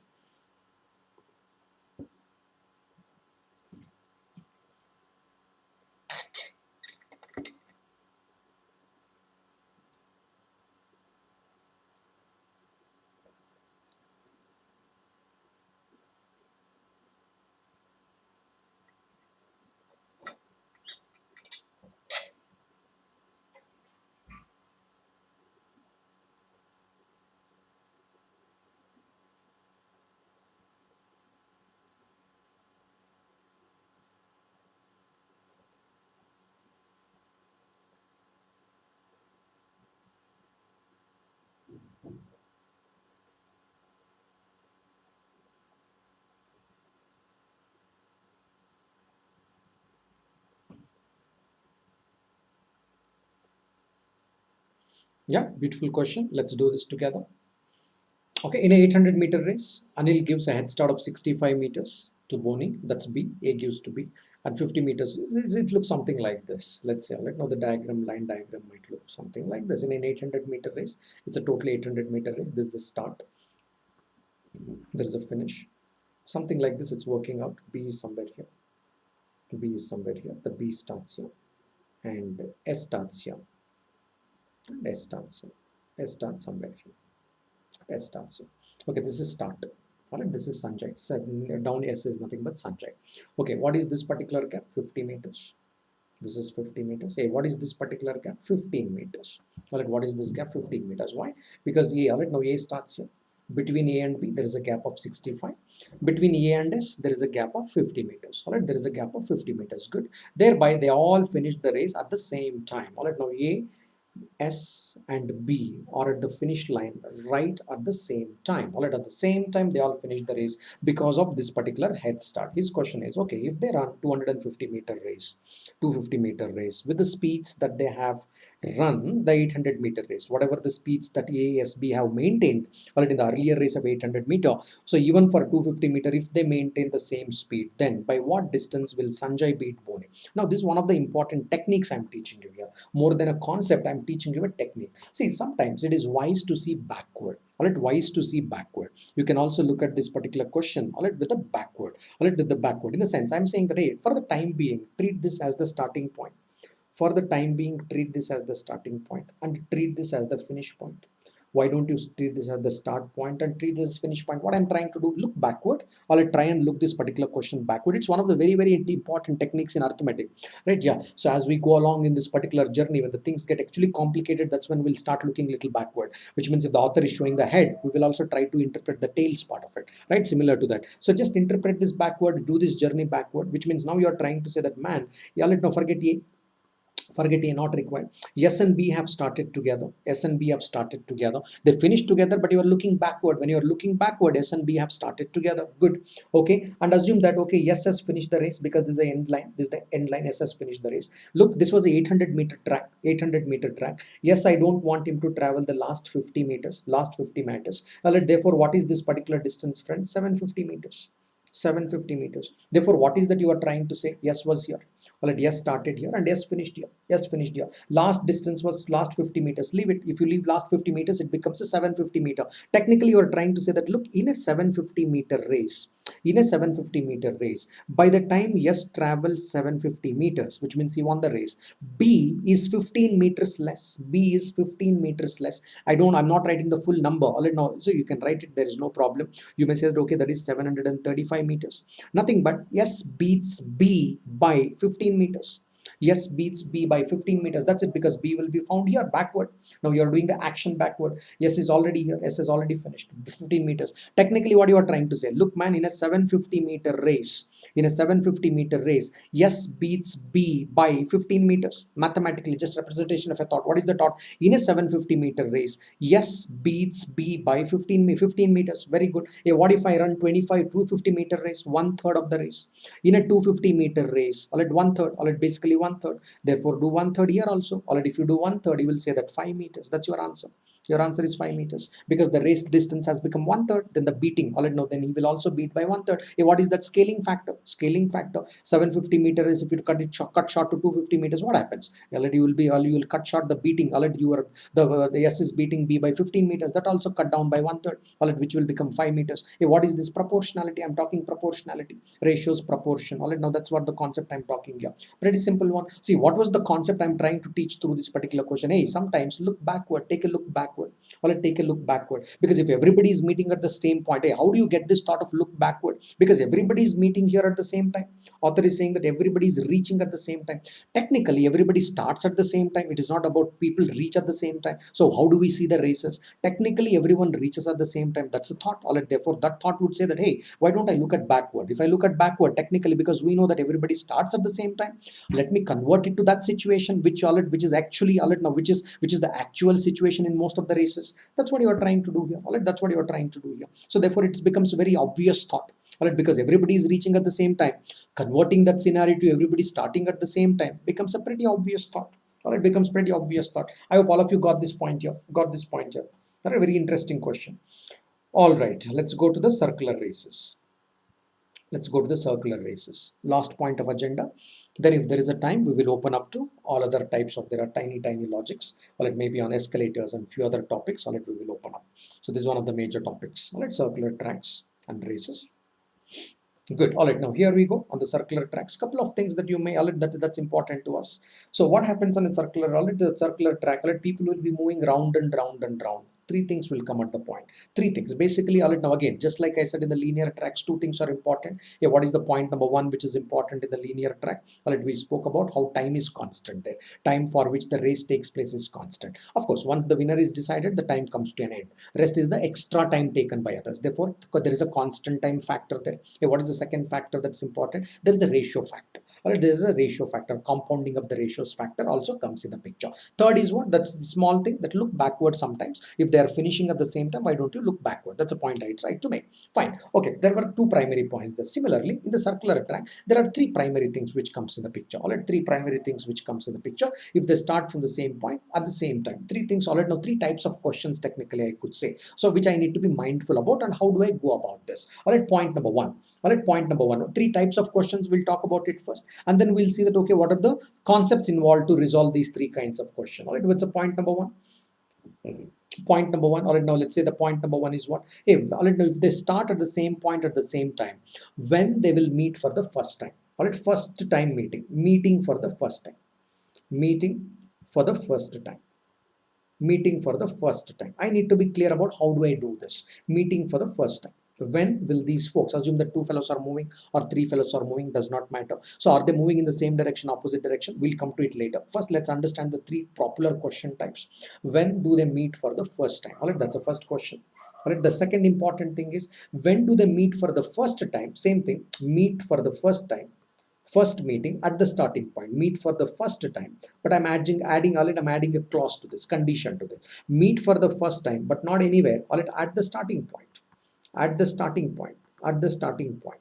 Because when you meet for the first time, that need not be at the starting point. But the second thing is what? At the starting point, when do you meet for the first time? But you would have already met somewhere in between. Sure, sure enough, you would have met somewhere. I'm not interested. I'm interested when you will meet for the first time at the starting point. Good. All right, that's about the second question. What is the third point? Hey, what are the number of meeting points? What could be the number of meeting points? Number of meeting points in itself. Number of meeting points. Well, number of meeting points could be how much? How many times these fellows would have met? Or how number of distinct meeting points? Number of distinct meeting points. Distinct.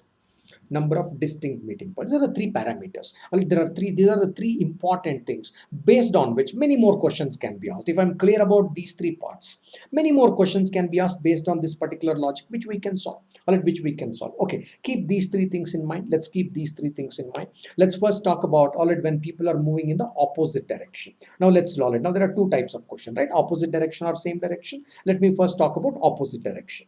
Let me talk about two fellows moving in the opposite direction. Let's say that I have a circular track. I have a circular track of length 150 meters. Circular track, not the radius, friends. The track length is 50 meters. That's a lap. If someone completes one particular full lap around the circle, goes around the circle from the starting point, assume that this x, S is the starting point here. Let the fellow start from this particular point called S on the circle, which is the starting point. If they start here, one full lap is 150 meters. There are two folks running around this track. Let's say that there are two people running around this track. There is a person A who is running with 10 meters per second.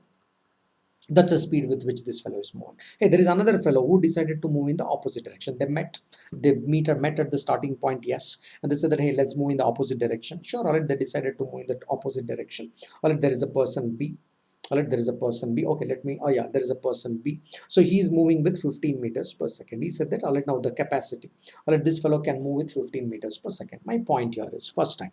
Hey, when will they meet for the first time? Simple, guys. When they meet for the first time, all right, now, so somewhere here they'll be meeting. Let me call this particular point as P. Let me call this particular point as P, where they meet for the first time. Hey, why? Hey, don't they meet exactly in between? No, they won't meet exactly in between because A is running little slow, B is running little fast. Therefore, they'll be meeting little towards the other side. So therefore, approximately, my point looks like this. Hey, why like that? Now, so because now yes would have moved this particular distance in the given time. Again, in races, the time is constant, guys.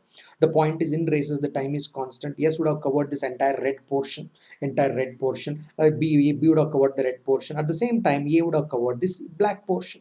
Black portion. Now, to the sense, when they are moving in the opposite direction, the relative speed is nothing but the sum of the speeds. Why? Because the distance covered by them is nothing but one full track length. They will cover one full track length. Therefore, time taken for the first meet, M1 I am writing, guys, M1. Time taken for the first meet is nothing but the length of the track. Length of the track divided by speed of the first person and the speed of the second person, relative speed. Why? Because they are moving in the opposite direction. I'm doing the problems for the opposite direction here. I'm clear, doing it for the opposite direction. And therefore, when will they meet for the first time? Simple. When they'll meet for the first time, they have to cover 150 meters. Together, they have to cover 150 meters. That's a total distance covered by them is 150 meter, not individual. Together, they should cover one track length. If it is total distance covered, then it should be total speed available. Hey, what is the total speed available? 15 plus 10. All right, 15 plus 10. All right, 15 plus 10. Okay, what is that is going to be? All right, it's going to be 6 meters. Solid 6 seconds. All right, 6 seconds. You are saying that, okay, in 6 seconds time, these fellows are going to complete this particular action in 6 seconds time. Very good. Hey, what is the distance traveled by B? Distance covered, distance traveled by B in 6 seconds. All right, 6 seconds is the time. All right, because in 6 seconds, that red hashed line I'm calculating. In 6 seconds time, that fellow has covered the complete distance. Very good. Okay, what is the speed with which he was traveling? 15 meters per second. All right, therefore you are saying that, hey, he covered 90 meters. All right, in the same time, what is the distance traveled by A, friends? What is the distance traveled by A? He also traveled for the same 6 seconds. But what is the speed with which this man has traveled? 10 meters per second. Therefore, he traveled 60 meters. That's what I was trying to say here. By the time A traveled 60 meters, this green hashed portion is 60 meters. The black hashed portion. All right, the red hashed portion is 90 meters. All right, red hashed portion is 90 meters. 90 meters. In other words, this will be directly proportional to speeds as well. What was the track length, friends? The track length was 150 meters. What is the ratio of the speeds? I'm writing the ratio of the speeds of A and B. What is the ratio of the speeds of A and B? Ratio of the speeds are 10 and 15, which is nothing but 2:3. You're saying that the ratio of the speeds is 2:3. If the time is constant, because both ran for the same time to meet, if the time is constant, then the speed and distance are directly proportional. Therefore, the distance ratio also has to be 2:3 in the sense, divide this 150 in the ratio 2:3. When you divide it, naturally, you will get 60 and 90. Or you will get it as 60 and 90. That is a pretty similar one. Okay, what I'm interested in, this is one portion I'm interested in.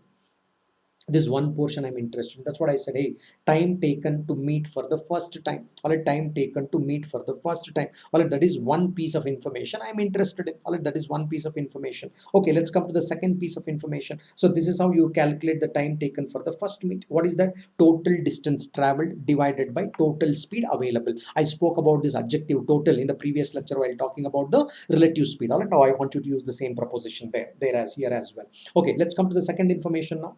Let's come to the second information. Time taken for them to meet at the starting point. Assume that, all right, there is a coach who is sitting at the starting point. All right, the coach is sitting here. Coach is here. Coach is sitting here. He said that, hey, fellows, both of you A and B run in the opposite direction.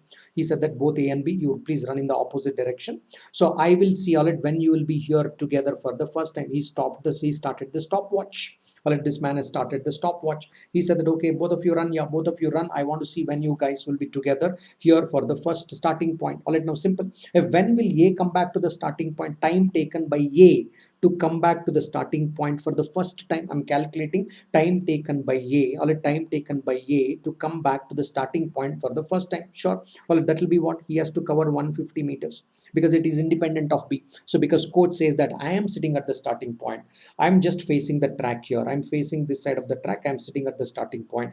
I don't see what happens behind me. Where you meet on the track, I have no idea where you will see behind me. But all I see is when you meet in front of me, that is what I want to understand. When you both will meet in front of me on the track for the first time. Coach does not want to turn his head around and check it.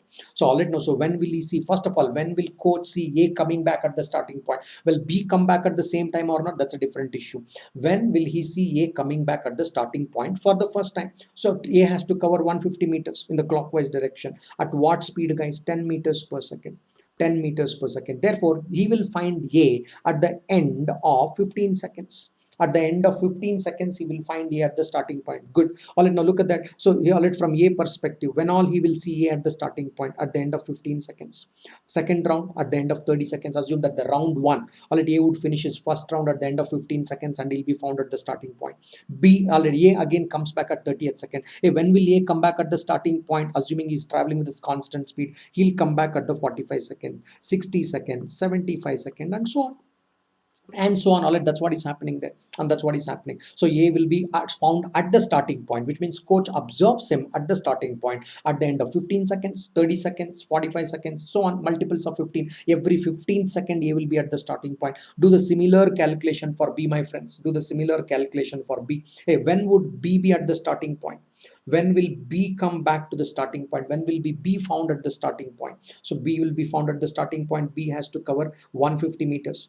150 meters. What is the speed? 15 meters per second.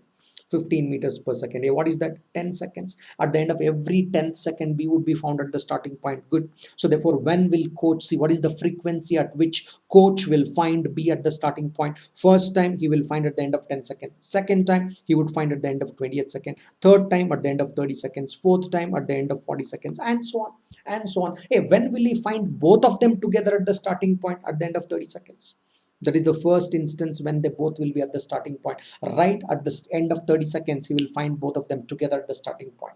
All right at the end of 30 seconds, he will find both of them at the starting point. Okay, so that's a point I'm trying to make. Look, answer to the first question was 6 seconds. All right, in this scenario, you already got one answer as 6 seconds. At the end of 6 seconds, they will be together. That's what you said. All right, A and B would have met at a point called P. First time they would have met at the end of 6 seconds, but they will meet at the starting point at the end of 30 seconds. They will meet at the starting point at the end of 30 seconds. That's a point here, friends. All right, that's a point here. That's a point here. Okay, so therefore, time taken by them to meet for the first time at the starting point. Let me write it as SP. What is SP? At the starting point. It's not just the meeting for the first time. Meeting for the first time at the starting point is nothing but LCM of, hey, what is this 30? From where this 30 is coming? LCM of 15 and 10. If LCM of this 15 and 10, what is this 15? 15 is nothing but what? Time taken. All right, now LCM of what? Time taken by A. Time taken, LCM of what? Time taken by A to be at the starting point for the first time. Or a time taken by A to be at the starting point for the first time, and the time taken by B to be at the starting point for the first time. So this is the time A, guys. This is TA, right? This is TA, time taken by A for the first time at the starting point. What is this 10? This is TB.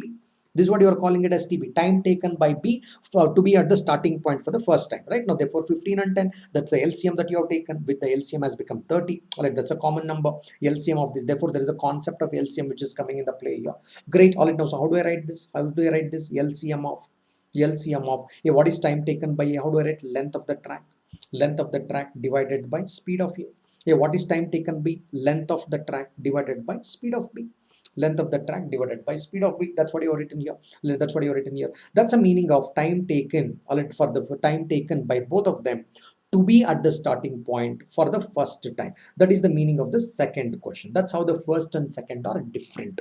All right, that is how the first and second are different. Now, interesting thing will happen. Now, listen to this carefully. Okay, this much you understood. This much you understood. Okay, let us say the first one, answer to the first one is what? 6 seconds. Hey, what is the answer to the second question here? Time taken for them to be at the starting point for the first time. That is 30 seconds.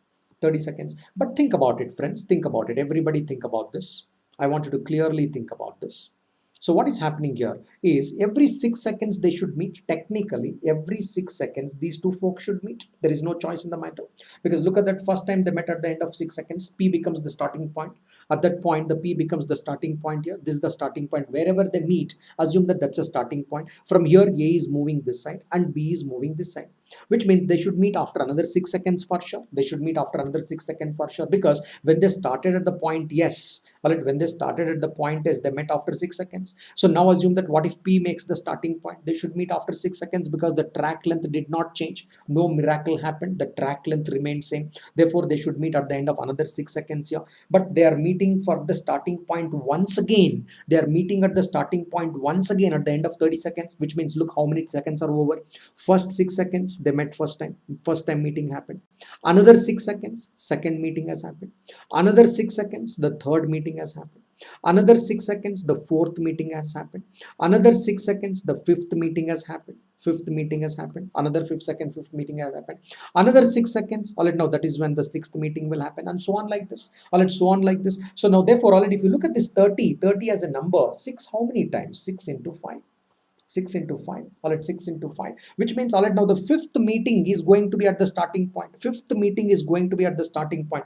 First meeting is at the point P. Second meeting will be somewhere called at the point Q. Third meeting, so somewhere there will be a point Q. Third meeting would be point R. Fourth meeting would be point S.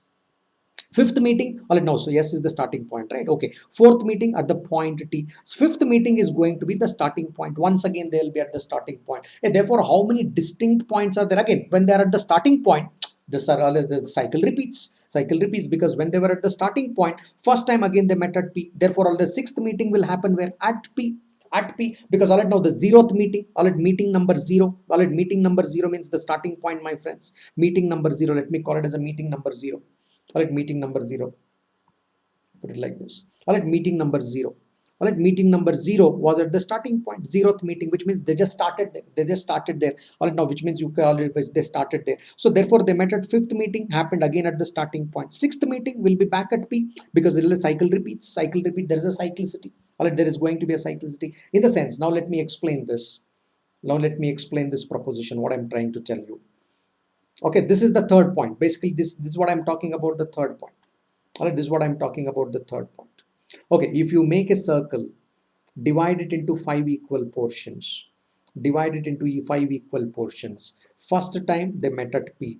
All right, now so both of them, this is say, this is S. All right, now this is how A and B are running. All right, A and B are running with the speeds of 10 meters per second and 15 meters per second. 10 meters per second and 15 meters per second. If they're running like this, all right, if they're running like this, the meeting number 1, all right, let me call these points as P. All right, this is where the meeting number 1 has happened.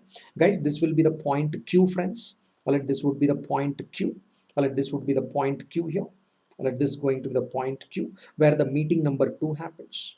Where the meeting number 2 happens. Right now, this would be the point R. So here I'm explaining these points. This would be the point R where the meeting number 3 happens. Where the meeting number 3 happens. This would be the point T where the meeting number 4 happens. All right, point T where the meeting number 4 happens. All right, yeah, meeting number 4 happens.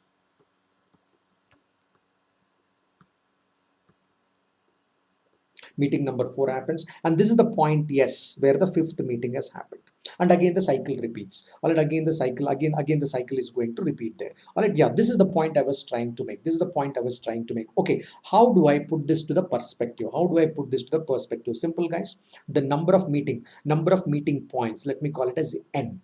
Number of meeting points is nothing but sum of the ratios. Number of meeting points, let me call it as N. N is the number of meeting points. The number of meeting points is nothing but ratio of the speed, sum of the ratio of speeds. S1 and S2 should be in the simplified form, sum of the ratio of the speeds. Now look at that. Hey, don't add. All right, speed of the first person A is 10, speed of the second person is 15. Okay, number of meeting points are 25. Wrong. I said that ratio. Remember the word ratio.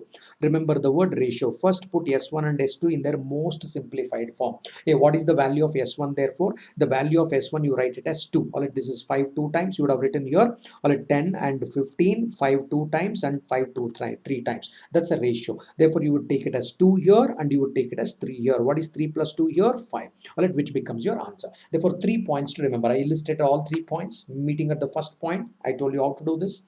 Meeting for the first time at the starting point, I told you how to do this. Third point, how to get the number of meeting points. Number of meeting points is nothing but sum of the ratio of the speeds. Sum of the ratio of the speeds gives me the number of meeting points. If these 3 points are clear, more or less we'll be able to conclude most of the stuff. This is the study on opposite direction. This is the simple study on opposite direction. Let's do the similar study on the same direction, friends. All right, with that the concept will get over. With that the concept would be over. Yeah, I'm going a little slow on the circular tracks because it should be very clear. These 3 points has to be pretty clear there. All right, pretty clear there. Even if you didn't understand the full lecture, don't bother. As long as you understood these 3 boxes, I am game. All right, this box should be clear. Meeting for the first time. Meeting for the first time. Meeting for the first time at the starting point should be clear. Meeting for the first time at the starting point should be clear. That's a function of LCM. Third one, all right, now number of meeting points should be clear. It should be sum of the ratios. Sum of the ratios of the speeds, not the absolute speed, the ratio of the speeds. That becomes the number of meeting points. Right now, these are the 3 things which I want you to be clear with. Okay, let's come to the circular track, but similar, same direction. Let me use this in the same direction now. Same direction. Same direction. What if both start at the same point and move in the same direction? Start at the same point and move in the same direction. Let's say they start at the point S and both of them move in the same direction. A is moving in this direction as well as B. B is also moving in this particular direction. Assume the A is a faster man this time. A is a faster man. A is moving with the speed of 25 meters per second. 25 meters per second, and B is moving with the speed of 10 meters per second. Yeah, what is the track length? Same 150 meters. That's a track length. Track length, not the radius. That's a track length. Track length is 150 meters. Track length is 150 meters, same direction. A is moving with the speed of 25 meters per second. B is moving with the speed of 10 meters per second. Same three questions, friends. Time to meet for the first time. First time when they meet. Now remember carefully, if they are moving in the same direction,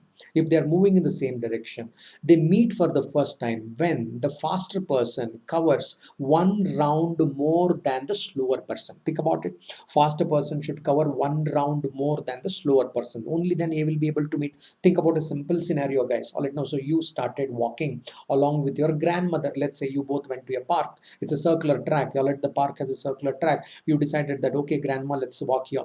Point is, you can't walk with the pace of grandmother. Grandmother may be already walking pretty slow, but you also want to get exercise done to your muscles. Therefore, you said that, okay, let me walk a little faster. So you said your grandma, don't worry, all right, we'll walk for 30 minutes. You walk for 30 minutes. I'll also walk for 30 minutes, but you walk at your pace. I walk at your pace. Naturally, there will be an instance where you'll be able to overtake your grandmother. Right? Unless she is more active than you, right? Yeah, so you will be able to overtake your grandmother. So whenever you overtook your grandmother, remember, whatever the length your grandmother has covered, whatever the number of rounds your grandmother has covered, you would have covered one round more than that. Simple. Already you would have covered one round more than that. For example, assume that your grandmother has covered 1.5 rounds. Your grandmother has covered 1.5 rounds. When you wallet 1.5 rounds and you met her then, which means what? You would have covered 2.5 rounds. Alright, if your grandmother has covered 1.5 rounds, 1.5 laps, alright, which means one full lap and a half a lap, then you would have covered 2.5 rounds only. That's the only time, that's the only way you can meet your grandmother. Assume that your grandmother is really slow, alright, too old. Alright, your grandmother is too old, alright, and then therefore she's walking with a stick. Probably she might have covered just half a round. Half a round she would have covered, and you came back and met her. You both started at the same time at the same point, and you met her there. You met her there means what? You would have naturally covered 1.5 rounds. 1.5 rounds, because your grandmother has covered only half round. By the time you would have covered 1.5 rounds. That's the only way you are going to meet her. That's when you meet her for the first time. You might not necessarily meet her at the starting point. You met her at the half of the track here. All right, now because grandmother has covered only half round, whereas you have covered 1.5 rounds. Whereas you have covered 1.5 rounds. Remember. Okay, now earlier, all right, opposite direction. What did we discuss in the opposite direction? Both together should cover one round. That is when they meet. In the same direction, what happens? The faster person should travel one extra round over the slower person. Whatever be the slower person has traveled. Slower person has traveled 1.5 rounds, then you would have traveled 2.5 rounds. Slower person has traveled 2/4 rounds, then you should have traveled 3/4 rounds. Solid, now 3.25 more. That is when you would have met that person. Okay, I guess solid, the concept is pretty clear here. Therefore, time to meet, time taken for this person to meet for the first time is nothing but what? One full extra length of the track. With what? Extra speed available, because your grandmother is also moving. Extra speed available, that is speed of A minus speed of B. Alright, earlier you did speed of A plus speed of B. This time you are writing speed of A minus speed of B. That's a difference here. Okay, in this question, what is the answer, friends? Answer is nothing but time to meet for the first time anywhere on the track. Time to meet for the first time is nothing but the track length 150 meters and the speed difference, that is 25 minus 10, which is nothing but 15. Okay, therefore you would say that at the end of 10 seconds they would have met. Simple. At the end of 10 seconds they met for the first time. Good. Okay, second one, assume that there is a coach again. A and B are the two trainees. Alright, one of them is pretty young. That fellow can run at 10. That fellow is cycling at 10 meters per second. There is another fellow who is cycling at 25 meters per second. Assume that now there is a circular track. They're cycling around this particular track or running around this particular track, whatever the example that you take. Assume that they're moving around this particular track, alright, with the speeds of 10 and 25. Coach says that, look man, I'm facing this direction. I'm not going to turn back and see where you guys are meeting. I want to observe that when you will meet here for the first time. Simple. Alright, when you guys are meeting here for the first time. Simple. All right, now, so what do you do here? All right, now, so when will A be at the starting point for the first time? When will A be at the starting for the first time? Very simple, just like the way you did the previous question. 150 divided by 150 divided by 25. Right, 150 divided by 25. Therefore, you will say 150 divided by 25. Good. So therefore, you will say that at the end of 6 seconds, he'll be at the starting point. What is the next time he'll be at the starting point? 12 seconds. When is the next time? 18 seconds. When is the next time? All right, therefore, it's going to be all right, the 24 seconds. When next time? 30 seconds, and so on. 30 seconds and so on. Very good. All right, that's when A will be at the starting point. Hey, what about B, guys? When will B be at the starting point for the first time? So at the first time, so 150 divided by 10. Therefore, 15 seconds. When next time? 30 seconds. Hey, what about next time? 45 seconds. What about next time? 60 seconds. Hey, when will they be together at the starting point? LCM of these numbers, 6 and 15. LCM of these numbers, 6 and 15, that is 30. All right, at the end of 30 seconds, they'll be together at the starting point for the first time. Both of them will be together at the starting point for the first time. All right, pretty simple proposition. Therefore, you would have got this idea what I'm trying to say. Therefore, what I should be doing, time to meet for the first time at the starting point. SP. SP means at the starting point is nothing but the track length. All it is also nothing but nothing but the time, all it length, track length divided by speed of A, divided by speed of A. That is what is your 6, friends. That is what is your 6. All right, then the track length, all right, LCM, of course there is an LCM. All right, there is an LCM. All right, track length divided by speed of A, track length divided by speed of B. All right, track length divided by speed of B. I hope everybody is getting this particular point here. It's a pretty simple one. That's when they'll be here at the starting point. But look at the question here. Pretty simple. Look at the question here. They met for the first time after 10 seconds, but they are meeting at the starting point after 30 seconds, which means every 10 seconds they have to meet, because wherever they meet, that becomes the new starting point, just like I explained the previous question. Which means what? At the end of 10 seconds, they met for the first time. First meeting happened. At the end of the 20th seconds, the second meeting has happened. At the end of 30 seconds, there is a third meeting which has happened. Third meeting which has happened. This third meeting happened at yes. The first meeting might have happened at a point called P. Second meeting might have happened at a point called Q. So there are 3 meeting points here. Hey, how do I get the number of meeting points? Number of meeting points is nothing but the ratio of difference of the ratio of speeds of A and B. Earlier you did the sum. Here you are doing the difference of ratio. Guys, please write SA and SB in the simplified form. First write them in the simplified form and take the difference. Okay, here, what is the ratio of the speeds? 25 and 15. That is nothing but 5:3. 5:3 difference. All right, now so sorry, 5, 10, right? This is 10. 5:2. All right, 5:2. 25 and 10 are the speeds we're talking about. 25 and 10. All right, 5:2. The difference 5 minus 2, which is equal to 3. That's what you are talking about. There are 3 meeting points here. There are 3 meeting points which will be equidistant. There would be a point P here, and there would be a point Q here, and this is what you are talking about. I guess everybody's clear here. I guess everybody's clear. All right, everybody's clear on this. All right, that's where they are meeting here. That's where they are meeting. Good, guys. Let's go ahead. Let's go ahead. Let's go ahead. This is the point we're trying to make. So all 3 propositions has to be clear. Let's now apply how do we solve some of the CAT questions built on this particular concept. All right, built on this particular concept. Let's take a look at very simple question here. Very simple question. I'm asking 2 questions, guys. I'm asking 2 questions. Solve this. Take a minute. Take a minute. Please solve this.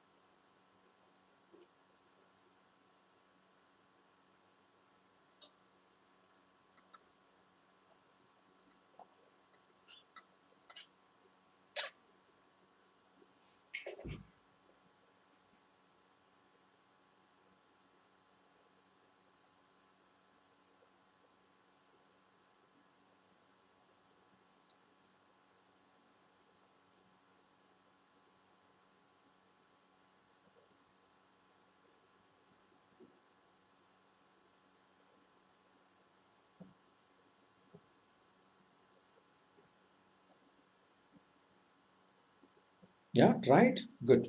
All right, let's take a look. Well, now there are 3 folks moving here. So it's given that A and C are moving in the same direction. B is moving in the opposite direction. Take anything. All right, now just make B in the opposite direction. A schematic diagram might look something like this. A schematic diagram might look something like this. If it is S, all right, S is the starting point.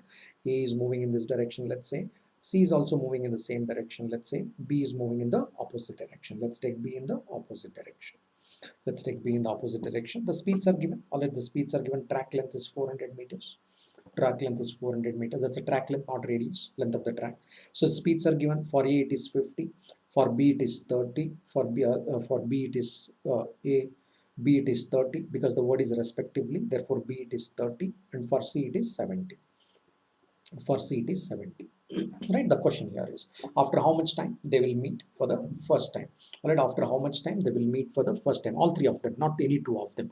After how much time they will meet for the first time. First, let's understand that, hey, when will A and B meet? All right, give when will A and B meet? It's given. All right, now some things A and C are moving in the same direction. We take any two of them. Time of meeting for A and B, how much time they will for A and B will meet. Now both are moving in the opposite direction, therefore one full track length they will cover with speed of A plus the speed of B. Why speed of A plus speed of B? Look at the directions, they are moving in the opposite direction and they have to cover one full length. All right, that's when they meet for the first time. A and B are meeting for the first time anywhere on the track. Very good. So therefore you would say that, okay man, 400 meters they should cover. 400 meters they should cover, and speed of A and speed of B, because they are moving in the opposite direction, that is 50 plus 30, 80, which means you are trying to say that they are meeting every 5 seconds. They are meeting every 5 seconds because whenever they meet for the first time, that becomes the new starting point. Therefore what happens? Every 5 seconds they meet. First time they meet after 5 seconds. Hey, when is the next time? 10 seconds. Next time 15 seconds. They keep moving. They keep meeting like this. They keep meeting like this. Every 5 seconds A and B will meet and they exchange the greetings. They exchange the greetings. Good. Okay. Next one, say when will A and C meet together? When would A and C meet together? Okay, can you say, can I take B and C? Of course, yes, you can take anybody, does not matter. I'm just taking A and C together, all right. When will A and C meet together? Length of the track. They already know A has to cover one extra round over C. A has to cover one extra round over C. Already know, because already not C has to cover extra round because C speed is better. C has to cover one extra round over C. Alright, therefore extra round means what? You should have extra pace. Therefore speed of C minus the speed of A. Fair enough. Therefore you are saying that, man, this is 400. Alright, this is 400 divided by 20. Alright, this is 400 divided by 70 minus, okay, let me write that, 70 minus 50. Alright, 70 minus 50, alright, which is nothing but sub 400 divided by 20. So in the sense you are trying to say that at the end of every 20 seconds they meet. At the end of every 20 seconds they meet, which means when is the next time? The end of 40 seconds, next 60 seconds, and so on. Hey, what is the required answer? LCM of the first meets. First meet of A and B. This is the first meet of A and C. You may wonder, hey, shall I take B and C also? Does not matter because A is already common between them. A is here and A is here. No, you don't have to take the third one, that is B. They just take one common fellow, that is enough here. So therefore what you should do? LCM of time of meet for A and B and time of meet for A and C. That gives me the answer. Therefore you are talking about LCM of 5 and 20. Therefore you are talking about LCM of 5 and 20 seconds. Therefore at the end of 20 seconds both of them would be meeting, because you would be writing 20 seconds here also. At the end of 20 seconds all three would be meeting together. All three would be meeting together. Perfect. That's the answer to the first question. Or that's the answer to the first question. When will they meet together? Now, did they meet at the starting point? Not necessarily, because first meeting need not happen at the starting point. It is not necessary that that should be at the starting point. Now the question is, hey, when will they meet for the starting point? Assume that now coach is sitting here. Assume that now coach is sitting here. Coach is here. Coach is saying, guys, where you meet here and there, I don't bother. So I bother when all three of you will meet again at the starting point. Which direction you are running, you keep running. But when you meet at the starting point, that is what matters to me. Assume that, all right, that's what coach said. All right, when all right, that's what matters to me. Okay, let me work it here itself. So when will the coach see A coming to the starting point? Let's find out. When will coach see A coming to the starting point? Frequency at which A comes to the starting point. That is starting point of A. Frequency. When he will see A alone. Don't bother about B and C are there or not. When will he see A at the starting point? He has to cover 400 meters. At what speed, friends? 50 meters per second. A would be spotted every 8 seconds. A would be spotted at the starting point 8 seconds, 8 seconds, 16 seconds, right? Now, so likewise 24 seconds and so on and so on. A would be spotted every 8th second. Every 8th second A would be spotted.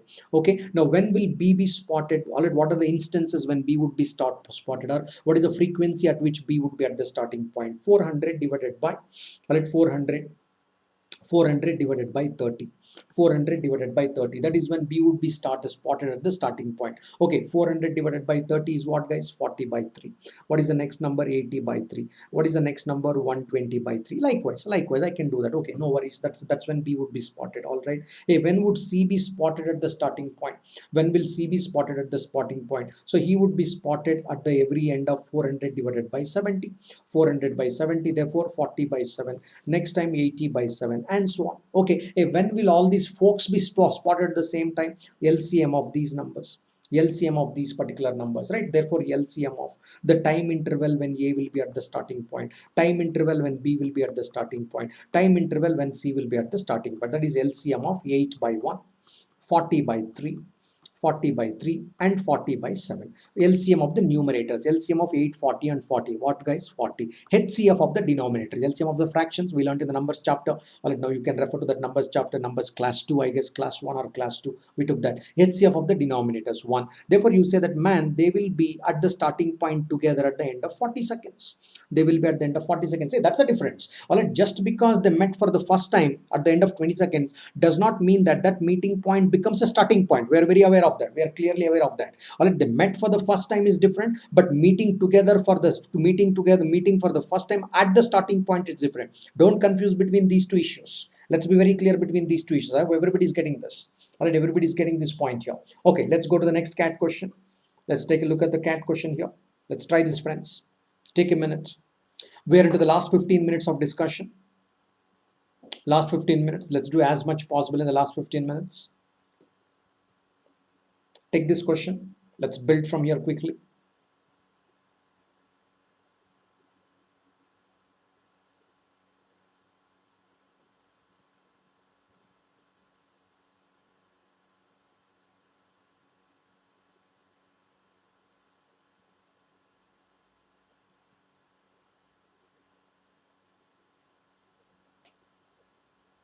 Yeah, okay. A and B are running on a circular track from the same starting point. If they both run in the same direction, A overtakes B for the first time in the middle of the third round. Right? If the length of the track is 1.5 kilometers, that's 1500 meters. What is the distance covered by A when he crossed, all right, when he crossed B for the fourth time? All right, now when he met him for the fourth time, all right, how much? What is the distance covered by A? Sorry, A is the faster person, guys. A overtakes B for the first time in the middle of the third round. What do you mean by middle of third round? Middle of third round means 2.5 rounds. All right, now first round is over, second round is over. They are doing their third round. All right, in the middle of the third round. Middle of the third round means what? 2.5 rounds. Yeah, what is that you are trying to say is this? When A has run 2.5 rounds, when A has finished 3.5 by 2.5 rounds, B would have finished 1.5 rounds. B would have finished 1.5, not 1.5 kilometers, nothing to do with that. Whatever be the length of the track, whatever be the track there. All right, by the time A has finished, both of them started at the same point. Both of them start the same point, ran in the same direction. Both A and B are running in the same direction. So when A has met B, when A has already in the third round, middle of the third round. What do you mean by the middle of third round? 2.5 rounds. A has covered 2.5 rounds. At the same time, what B should have covered then? To 1.5 round. How do you know 1.5 round? That is when they'll meet for the first time. When they meet for the first time, the gap between the rounds has to be exactly one round. Difference has to be one round. The faster person will cover exactly one extra round. That's a concept here. Fair enough. Very good. Okay, so which means when A met B for the first time, one round, all right, one extra round has to be covered, or A has covered 2.5 rounds. Good, fine.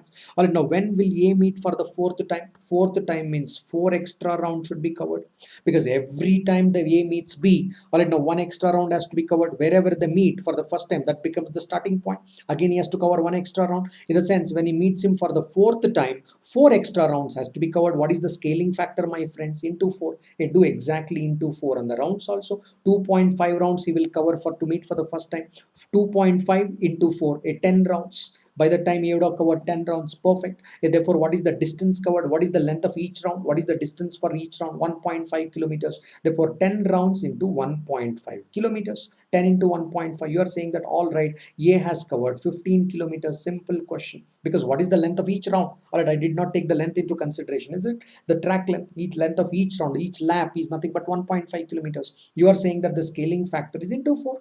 Because each round, one extra round. All right, now, so fourth time if he has to meet, he has to cover 4 extra rounds. 4 extra rounds. All right, now to cover one extra round, A has to put an effort of 2.5 rounds. To cover 4 extra rounds, he has to put an effort of 10 rounds. All right, what is the length of each round? 1.5. 10 into 1.5, 15 kilometers. All right, in all, that's the answer. Answer is 15 kilometers. A should have traveled 15 kilometers by the time A met B for the fourth time. A met B for the fourth time. I guess you are getting into the group. Alright, you're getting this concept of circular track clearly here. Alright, because this is something which is least practiced. Circular track is actually something which is least practiced in the schools. Okay, if you are getting this point, what I'm trying to say, all right, then you made all right, those 3 points earlier what I made. If you get those 3 points in place, rest all of this will fall in place. Great. Here, let's go here. Let's go here. Let's take up this. Let's take this up. Let's understand this. Take a minute. Get to the basics of the question. Get to the root of the question. Then we'll solve it together.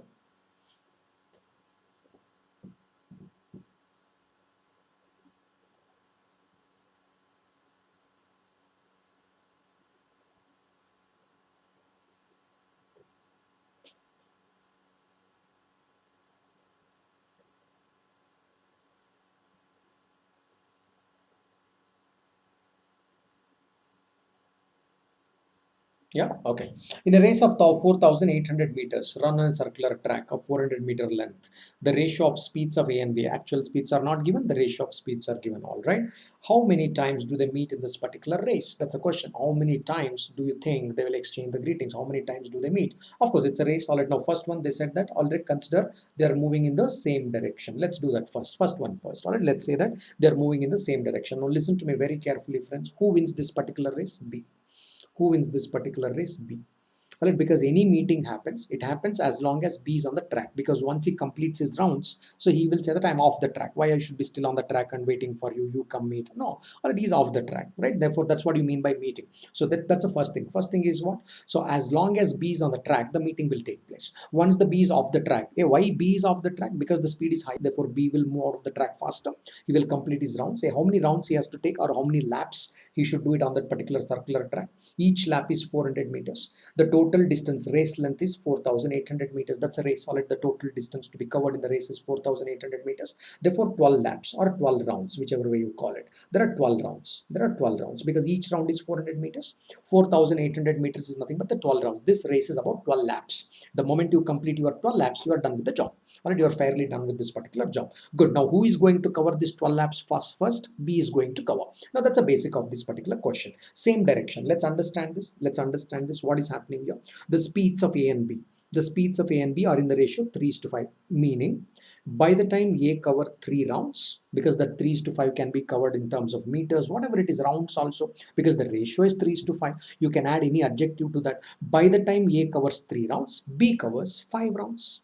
B covers 5 rounds. By the time A covers 3 meters, B covers 5 meters. By the time A covers 3 kilometers, B covers 5 kilometers, because 3:5 is the ratio. You put the units whatever you want to attach, but attach the same unit. By the time A covers 3 rounds, B covers 5 rounds. Very good. What is the difference, friends?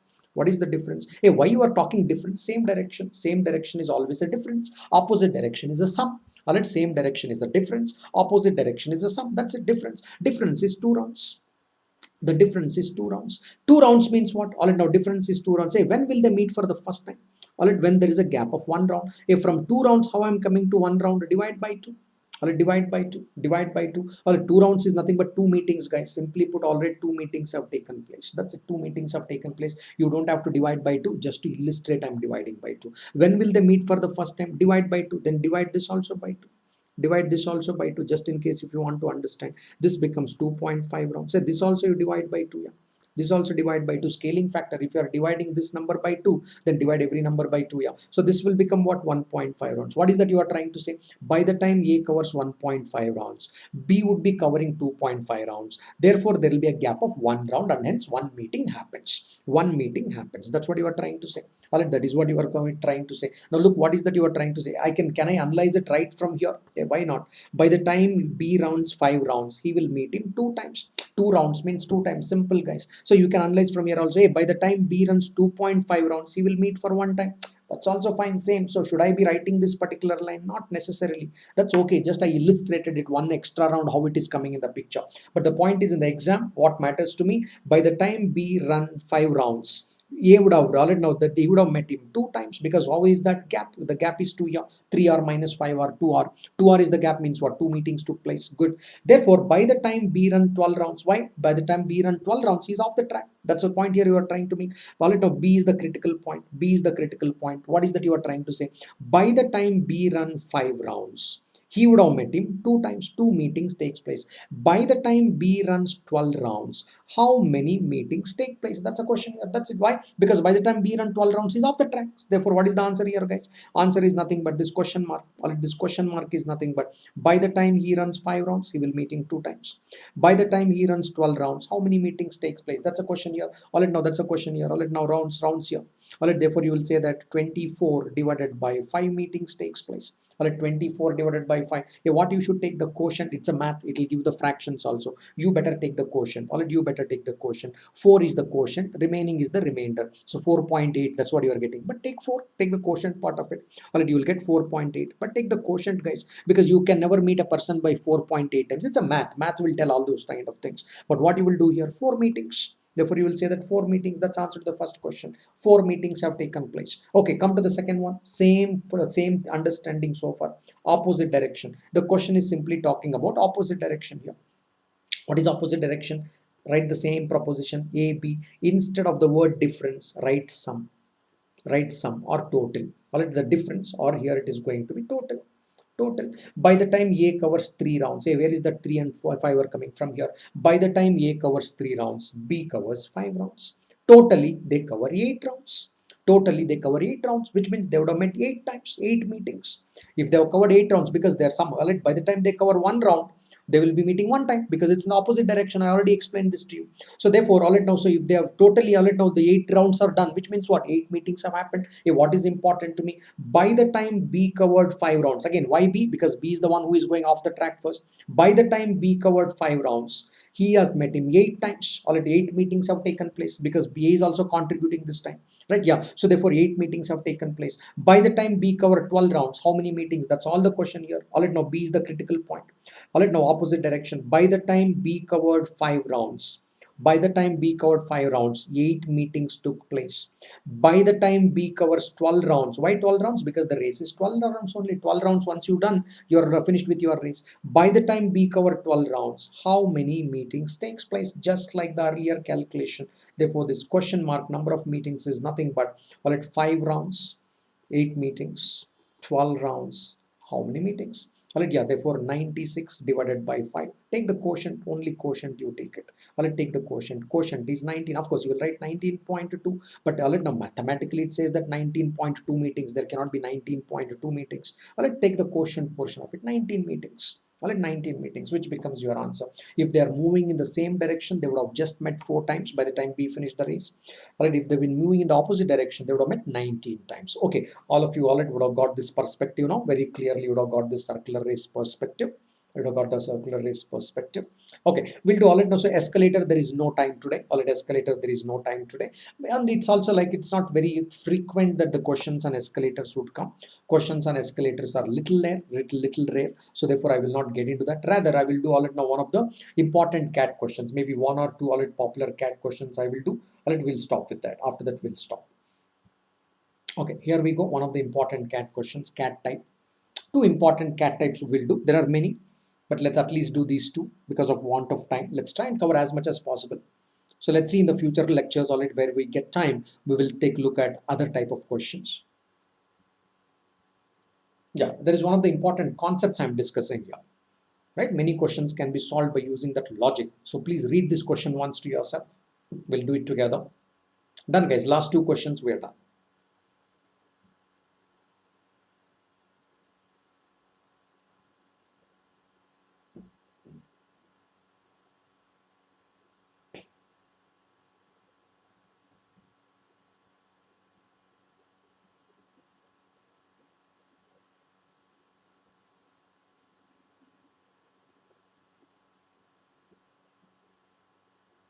Okay, all right. What is this? All right, what is this technique I'm talking about? Technique of duplication. Right, I'm talking about the technique of duplication, which is one of the important concept. Technique of duplication or cloning. Right, whichever way all right now your books would have referred. Well, technique of duplication is one of the very important concepts. Technique of duplication is pretty important concept. Now this question, all right now, so in most of the questions, there are question types where you can use this duplication. I will show one example today. Now this is one of the classic examples of technique of duplication. We deliberately do that. Now author says that, okay, there is a tunnel XY. All right now, so there is author is saying that, look man, there is a tunnel XY. This is the tunnel XY. The train is approaching this particular tunnel. Say that this is X, point X, where the train is approaching this. Where is that particular train? No idea. There is a track which goes through this particular tunnel. Technically, there is a track which goes through this particular tunnel. That's what author is saying. There is a train approaching this tunnel. It blew whistle. It blew whistle. It made some noise. The moment it blew whistle, all right, now the train whistles. All right, it's given, the train whistles. The cat runs. All right, now it's a very normal action. Cat knows its speed, etc., etc. So all right, now so it is inside the tunnel at a distance of 3 units. Let's say that okay, this is 3 units inside the tunnel. 3. This is a score of 0. This is 3. Let's say that okay, this is 6 and this is 8. 8 units. So because the tunnel is 3 by 8, the cat is sitting at 3 by 8. Assume that the whole length of the tunnel, if you divide them into parts, this is where the cat is sitting. So this is where the cat is sitting. Cat is sitting at this particular place. Let me use the red line here. The cat is sitting here. All right, the cat is right here. Cat is here. So what is it doing? All right, now the train has whistled. It has a very usual practice. The train comes to a particular point called P. The train comes to a particular point P and blows the horn, blows the whistle, and cats run. Cat run towards it. Cat can run either towards this side. If it runs towards this side, it escapes the train just in time. It escapes the train just in time. All right, that's at entrance. Or the cat can also run towards the other side when it blows. Cat can also run towards the other side. It just escapes. Now, these are the two scenarios which are given to me. Now, what I do is the cloning technique is pretty simple. See, so this distance I don't know. What is this particular gap? What is the problem in this particular question? This is the problem. This problem is what is this particular distance? This is the gap. Right now, I don't have to bother about that. If I do the cloning technique or the duplication technique, it really doesn't matter where was that particular train, from where it was blowing the whistle. Definitely, the train was not at the entrance, that's for sure. Because by the time train comes there, the cat is escaping. Therefore, is the train at the entrance? Of course not. The train is of course not at the entrance. All right, that is pretty clear and obvious. So, but it is at a distance of D. Is that important? Not necessarily. So, rather what I do is, I will duplicate this cat. I will take a black cat, another one, C2.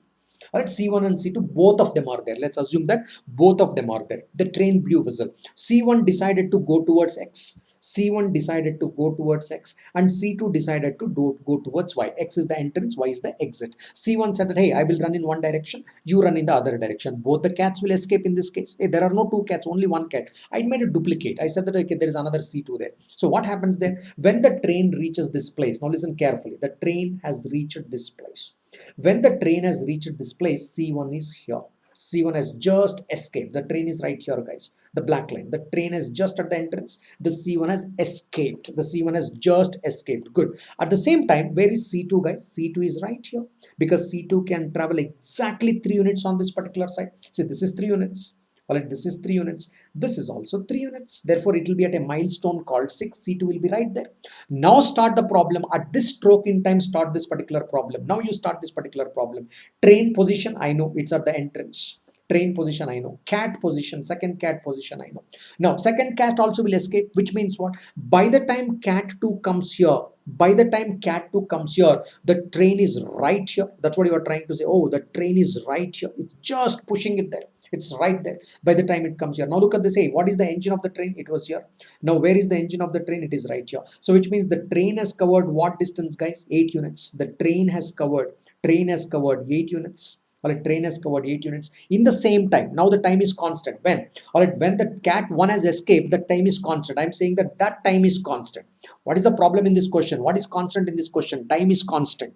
Time is constant. Hey, when is the time constant? When the cat 1 has escaped and the cat 2 is at the milestone of 6. That is when the time is constant. Now look at the action. Now the given time, both of them will be together. All right, both of them are together at Y. In this time, constant time, C2 has traveled. All right, cat 2 has traveled just 2 units. It traveled only this distance. Cat 2 has traveled from milestone 6 to 8, whereas train has traveled from milestone 0 to 8. Milestone 0 to 8. That's a distance, but that's what the train and the cat have done. Train and the cat have done. What was that? Time constant. If the time is constant, the distance and speed are directly proportional. Time is constant. Time is constant. When the first action, when the cat 1 has already reached the destination, all right, that's when the time is constant. In that particular time, now you are saying that the train and cat have covered certain distance here. Distance and speed are directly proportional. Hey, what about the train and cat 2, guys? The train has covered 8 units. In the same time, the cat has covered 2 units. Therefore, the speeds are also in the same ratio, 4:1.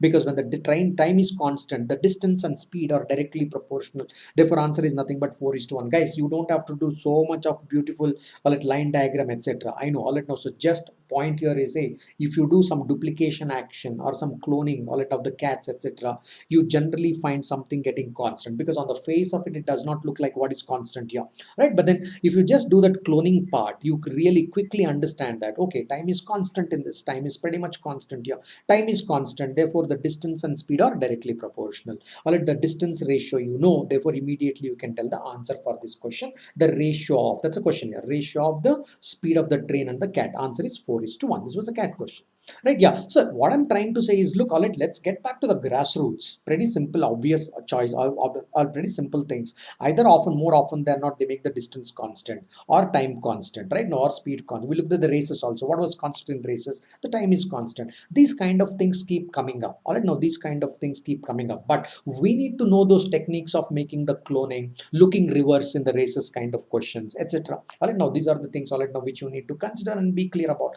Thereby, the question becomes simplified. If you don't consider these parameters, the questions would simply look little daunting. All right, they look little daunting because you are taking very preliminary approach that you used to take into the schools. You are not using time constant, therefore inversely proportional, directly proportional. You are not using those kind of concepts. All right, yeah, okay. I'm sure already you're all getting, already you're all appreciating and getting few points that you are learning today.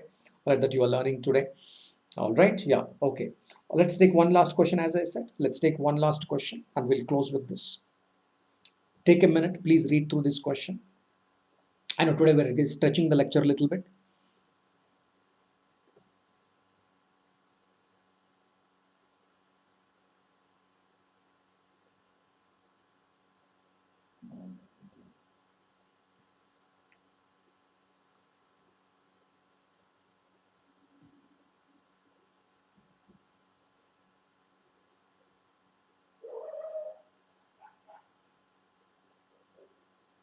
Okay, yeah, you got this.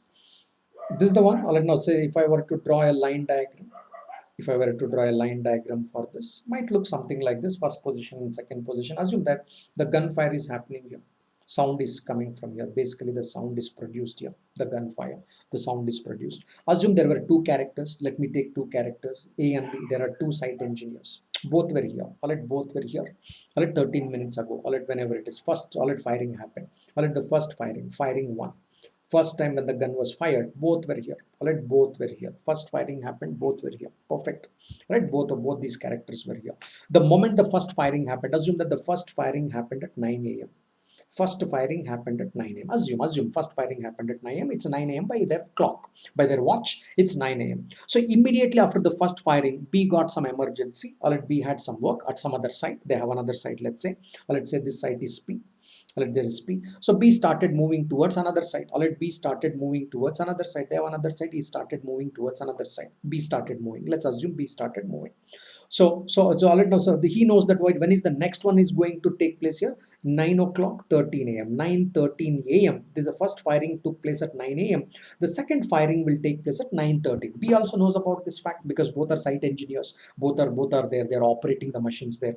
First, all it now first setup they have done. They fired it. Assume that all it now they are trying to break a rock or something. Therefore, all it now they fired at it. They fired at that particular the gunshot. They have put whatever is that shot, whatever they're trying to do there, right? The first firing and the second firing. First firing had happened at 9 a.m. Both were together. Both know that okay, next one will happen at 9:13 because they set the clock to 13 minutes. 9:13 a.m. the second one should take place. But all it knows, so B's watch. All it knows, so by the time all it know it went on.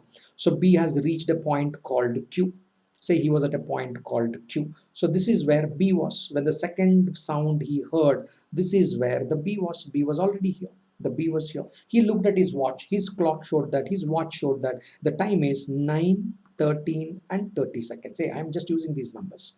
I'm just attaching 9 to it just to make it clear here. All at 9, 13 and 30 seconds. Now look at this, guys. If you think from B's perspective, this distance is constant. I will tell you what is constant here is this part of the distance is constant. Hey, for whom? I will come to that. I'll come to that. Don't panic. I'll come to that. This distance is constant. PQ is constant. Who are the two characters who have traveled this particular one? One, B traveled this distance. This distance D is traveled by B. Hey, what is the time taken by B? By the way, what is the time taken by B to travel this particular distance? 13 minutes, 13 seconds. 13 minutes, 30 seconds. That is the time taken by B to travel this particular distance. Who else traveled this particular distance? Sound has traveled this distance. Sound also has traveled this distance. Okay, how much time sound took to travel this particular distance? 30 seconds. Just 30 seconds. Why? Sound started its journey at 9:30 and it's caught up with B. Sound also reached here. Sound also reached here. What time did the sound reach here? 9:13:30. When did the second sound wave started its journey? The second sound wave started its journey at 9:13. But 9:13, 30 seconds the sound wave reached, which means how long did the sound wave take to travel the distance PQ? It just took 30 seconds. It just took 30 seconds. Good guys. All right, now let's see that. Okay, therefore, what is the ratio of the sounds? So ratio of the time of B, ratio of the time taken by B and the ratio of the time taken by sound. 13 and half, 13 and half divided by half. I'm writing both of them in terms of minutes. It's a ratio. I'm just writing ratio, nothing else. I'm just writing ratio there. 13 and half divided by half. All right, now that's what you're trying to write there. Good. All right, fair enough. All right, that's what you're trying to write. What is this particular ratio here? 27 divided by, all right, now 2 and 2 cancel. 27 divided by 1.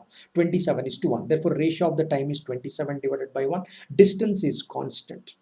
Distance is constant. Therefore, what is the ratio of speeds, my friend? Ratio of the speeds is 1 is to 27. 1x and 27x. You may be wondering, why did I get this 21 and 7? Because distance is constant.